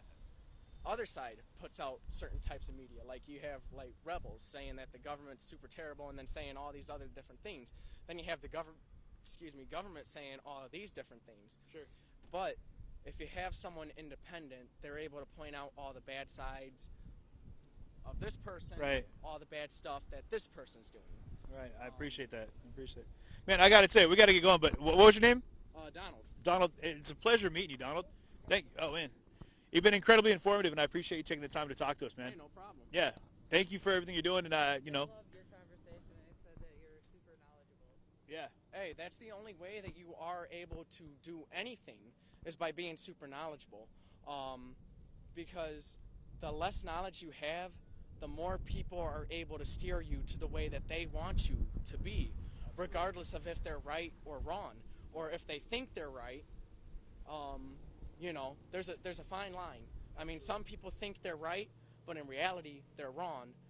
And some people, you know, it works on both sides. But It's tough, too, because you get stuck kind of in a lot of I think in the world now, I've seen it, you probably agree with this, but there's a lot of these little echo chambers that people exist in, Yes. where they exist in a bubble that is incubated by the world that they've created, and then other people stay in there, and it's tough because you want to open up, but it's hard to step outside of your own network, right? Exactly. Like, I'm willing to go to a Biden rally just to see what they have to say, even though I disagree with most of the things I've had heard from them. Sure. But I'm willing to open myself up to have that connection to see, okay, what is this person saying? That's healthy, man. That's super healthy. What they say for themselves. I don't want to hear it from like a second hand. I want to hear what they have to say directly themselves. And also, I will look at past actions and do my own research. And I watch both. I watch both news networks, CNN and Fox News, just to compare what each side says. Yeah, yeah. From there, you're able to pick out certain major points and come up with a true story. Yeah. Yes. In the information age we're in, there's really no reason for not being informed, you know? Like, Exactly. Yeah. I'm going to point out the rioting and looting right off the bat. I'm going to mention that. Yeah. But on the Fox News side, they're saying there's a lot of all these radical burning stuff and everything. Yes, that is happening. All these left media is saying, oh, well, it's all peaceful and everything. Well, actually, it's both. I can confirm. I've been in the middle of that, and I can tell you, yeah. It's not one side or the other. Life is never black and white. It's always been gray. It's always been gray. I mean, you know what I'm trying to say. I think what you're saying, yeah, is, and this is something I stand strongly on, we were talking about it earlier, is a few things that you can be like black and white or definite on are going to be your morals and your values. Yes. And I think that above and beyond those things, you should let yourself be malleable and able to be educated and appreciate that an education doesn't have to come at the back of a hand. You know, it can come from opening your mind a little bit and appreciating that a conversation could possibly sway or change the way you view things. But people are afraid of that, and I don't know why that is now. You know what I mean? Like, people are really afraid to like have somebody tell them something that might upset their beliefs or their views. Not everybody, but a lot of people are. The reason of that. Why is that? Is because humans are predisposed to believe that new isn't good. They're used to being like the unknown. The unknown is the most scary thing. Yeah. Like you look at like some people are scared of the dark. You can't see everything that's going on, so you don't know what's out there. Sure. So you get scared easy. Americans in general, or people in general, are scared of change. They're scared of change. Exactly. They're scared of new things, to try new things, to see new things happen. Hence the reason why the independent party isn't mainstream, besides the fact that everyone else keeps shutting them down. Actually, Joe Jorgensen actually tried to hold a rally, but they claimed she didn't have the proper permits for it. See, they shut down independent-minded people because it's a threat to the current status quo, I guess is the way to say it. Because the more independent thought there is, the less divide there will be, because people will be willing to communicate. Whether you're right or left, you can still find something that you guys agree on if you guys are willing to sit down, have an actual conversation without saying, oh, you're wrong. Just listen to what they have to say. You can keep what you have, like, immediately, instead of immediately going into a rage, try to explain your side, hear their side out, and then... And it's okay, right? Like, what's right for you is okay. That can be what's right for you. What's right for me, it's okay to be right for me. It doesn't mean that we have to now be at odds. It's like, all right, cool. You feel the way you feel.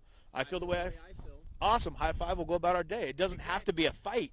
And so many people, like, we were just talking to a young man, and people are watching here, so that at 13 and 14-year-olds, they're getting into fistfights in school because of what they say about the political parties that they feel strongly about. Well, they're young and they don't even understand entirely the parties. Exactly. But the fact that even at a young age, people are ready to fight over differing opinions. And that scares me. That scares me to death, to think that in a world we're in, right, that like we're not able to have a conversation and just appreciate and almost celebrate that there's a difference, right? Like, I want to meet people that don't think the way I think, because it opens you up to understanding, right? Exactly. I hate to use this terminology for say without, like, because it sounds like I have a bias, but that's what makes America great, is because we're allowed to have different opinions, and I'm well, not in the current situation, not in the current political situation, but I'm not allowed to shut you down because of what you believe. Because I happen to be in a position of power, I'm not allowed to shut you down and say you're not allowed to say that. Same likewise. If you were in power, you're not allowed to do the same thing to me. That's what's supposed to make America so great, and that's what separates us from the rest of the world. But unfortunately, we're getting away from that. We bash each other for each other's beliefs, even though we're so much in common. Like the Jews and the Muslims, they're always at odds, but they can't see that they have so much in common. They both believe that Jesus was a prophet. They both believe in eating certain types of food. They both claim the Holy Lands, you know. They both believe in one God, you know. They both believe in all these things, but they focus on these small little things that are petty, that in reality don't really make a difference if they were just willing to cooperate with each other, say, okay, you believe this, I believe this, okay, but we can still be friends, because in reality, all of this doesn't matter in the end, as long as we're still able to be friends despite our beliefs. Because we're human at the end of the day, right? Yes, like, exactly. Humanitarian aspect of belief, I think, is being lost in the shuffle for who's right and who's wrong. Exactly. And people are getting trampled in that stampede to get to the right side, whatever they think that might be. And, you know, you're saying exactly what I've been thinking. The people that are on the far left and the far right, you know, because I keep getting that radical question. I think if they realize that we're on a circular situation here, they go enough one direction and the other, you're going to meet up in the other side and realize that what we're looking at is the same problem. And someone said to me once, so like, we can all agree on the disease, we can all agree on the symptoms, but we can't seem to agree on the cure. Exactly. And everyone feels like they've got the answer for it. But like, if we could just stop and appreciate, like, all right, we don't have to agree on how to fix it 100%, but we can both agree, and that's our common bond now, that it's a problem. Thank you. Yeah. And that, I think, will draw us together as humans, is I've said before, our humble falterings. The fact that we realize that we're broken, that's broken. Let's work on fixing it, instead of saying the only way to get it done is the way I say it needs to be done. Because nothing's been done through one-sided situations throughout the course of history. Exactly. Right. And another thing is all these people are focused on, like, not all these people, but there's a decent-sized amount that believe in superior complexion of skin color. Right. That has never made sense to me. I mean, if you really study and you really truly look at stuff, we're all so similar. Absolutely. Despite the different religions that we have, despite skin complexion, we all bleed red at the end of the day. Yeah. And at the end of the day, we are stuck on one singular small planet. And the whole galaxies, all these galaxies that there's over 2 billion galaxies that we know of. The likelihood that we are alone on a small little planet, only one planet has life in over 3 trillion galaxies. I mean, that's kind of hard to. I don't buy that. I don't buy that. Mostly because I've seen movies and I know that they're real.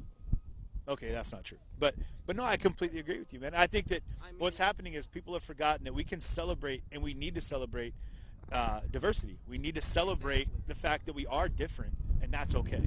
There's no racial superiority. There's no religious superiority. There shouldn't be. But people do work on that, right? Yes. But we can't. And people say, and I hear people say, like, I don't see. Against each other, right. Like Black Lives Matter and All Lives Matter. They're both fighting each other, but in reality, that doesn't make any sense. I mean, we're all one race, and it's the human race. And that's one that always got me, is that All Lives Matter. You got that. Then you have Black Lives Matter. But usually, people, like, if you hear someone say Black Lives Matter, there'd be that counter. Well, all lives matter. You know, it's almost like an argument where, like, in the middle there, like I've always said, that there's the reaffirming statements, right? So, like, I don't want you to eat my lunch.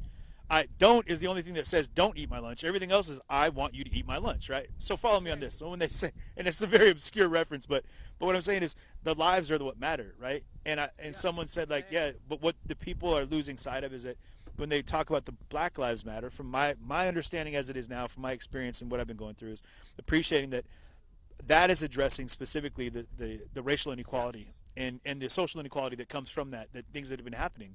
And we can agree that is a problem. Yes, exactly. Right. Anyone with anyone with any common sense can see that that is a problem. Right. But here's the thing, like, just because me personally, I won't say Black Lives Matter, they make me out to be such a terrible person. Right. But in reality, I believe that all Black lives matter. I can say that because it's true.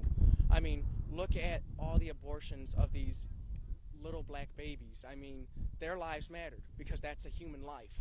All these countless gang killings in major cities like Chicago and all these other places, their lives matter. Yeah, they were doing something bad, but their lives still mattered. And then you have the police brutality, which is the only thing that everyone else is focused on. Their What are your thoughts on police brutality? I believe it exists, but there's two sides to every story. We're only being fed one side of the story. We need to.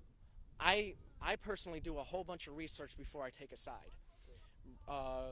What happened with the Breonna Taylor situation? Police were completely in the wrong on that one. But on the other hand, I forget which one it was, but the police were in the right on this other one that happened multiple years ago because the guy did have a weapon on him. Sure. And I believe that the police were justified in that specific one. But both sides are saying, no, the police are always right. No, Black Lives Matter is always right. Well, both can be wrong. Yeah. So you need to do your research before you just blindly follow any side. Yeah, I think you hit it on the head. I like what you just said, that both can be wrong. Like, there can't be absolutes in everything. You know, when like there is no absolutes. Right. There is no absolute. You hear things like, you know, all cops are bastards. People say, like, I'll never say it. I don't get behind that. I have friends that I grew up with that were police officers that are some of the most amazing people I've ever met. You know, well, the way that they justify that one is because they are believing that the system in a system. There's is no corrupt. You hear that term, So no good cops in a say- racist system. Is that what's one of the chants? Since they support the system, since they are a part of the system, that makes them all bad. But what have you done personally to try to change the situation? Nothing. I mean, all these people, they're all talk, no action. I'm gonna hit Black Lives Matter a little bit. So if they actually did care about the African American communities and everything, if they really did care about that, they would use all that money, call it reparations, and funnel all that money into these low-income areas to try to raise them out of them low-income areas instead of keeping them down and being able to use the same old excuse. If you really cared, you would take all that money and you would donate it to the community. You're saying the money that's directly gone into the BLM, it goes the actual BLM organization. Yes, it goes to the Democratic Party. But here's the thing, they don't even support African American Democrats. They're usually white Democrats that these people are supporting.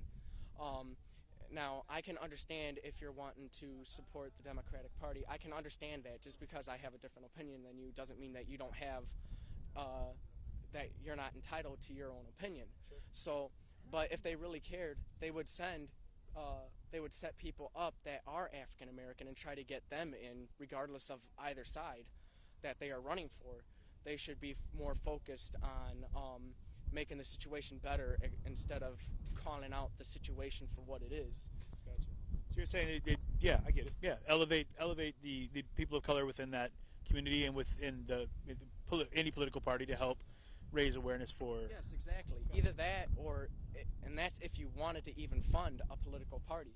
Now, I believe the best course of action would be give it to the actual community itself instead of going out roundabout ways. Because politicians, I hate to say this, they're all talk. They say whatever they want so that way they can get into office. After they get your vote, they don't really care about you. As long as they get what they want, that's it. They don't care about you after that. They're only there for the votes. They're only there for the attention.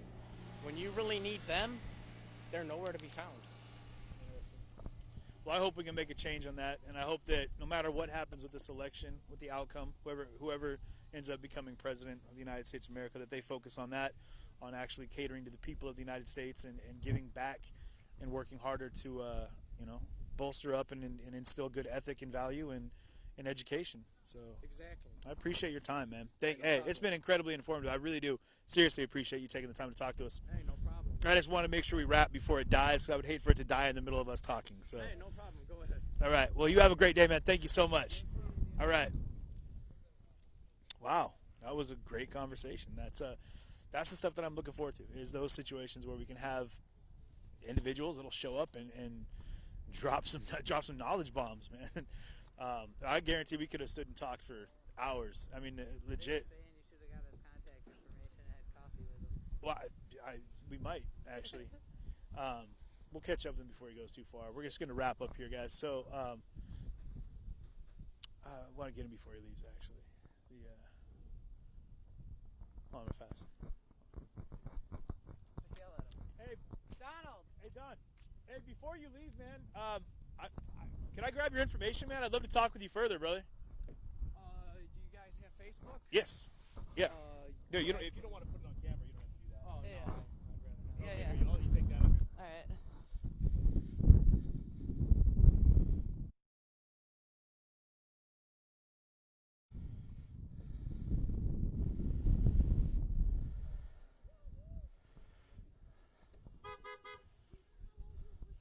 Oh yeah. Oh, really?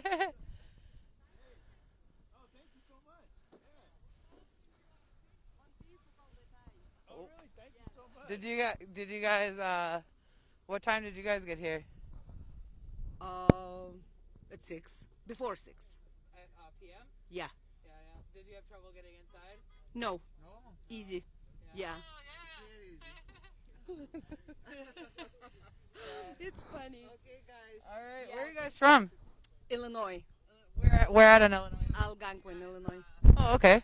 That's not well, it's kind of a drive, I guess, right? How long did it take you to get here? An hour. Yeah, we came from Kenosha. Yeah, that's where I live, but he's from Seattle. Oh, he came from Seattle. Yeah, he's from Seattle. Wow. All right, well, you guys drive safe. Okay. Thanks for following. We'll see you. All right, take care.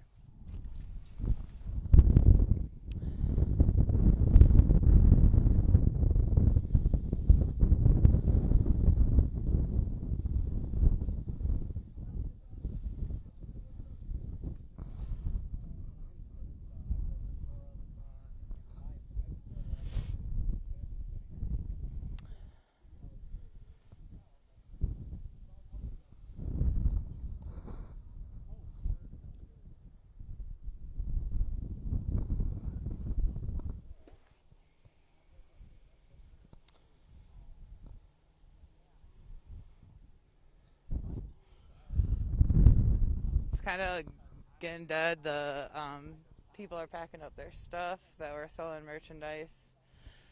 The parking lot emptied out.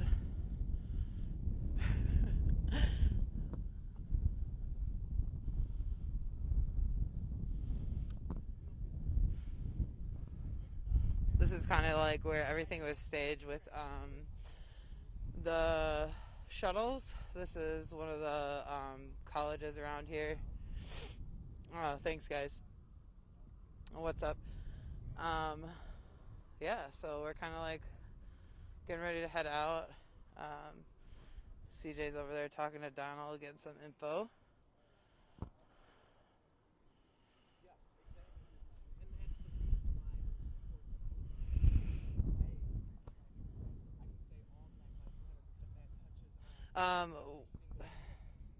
We didn't get into the rally. When we got here to where the shuttles were, they stopped because Trump was landing at that point, and the Secret Service shut down the highway. So.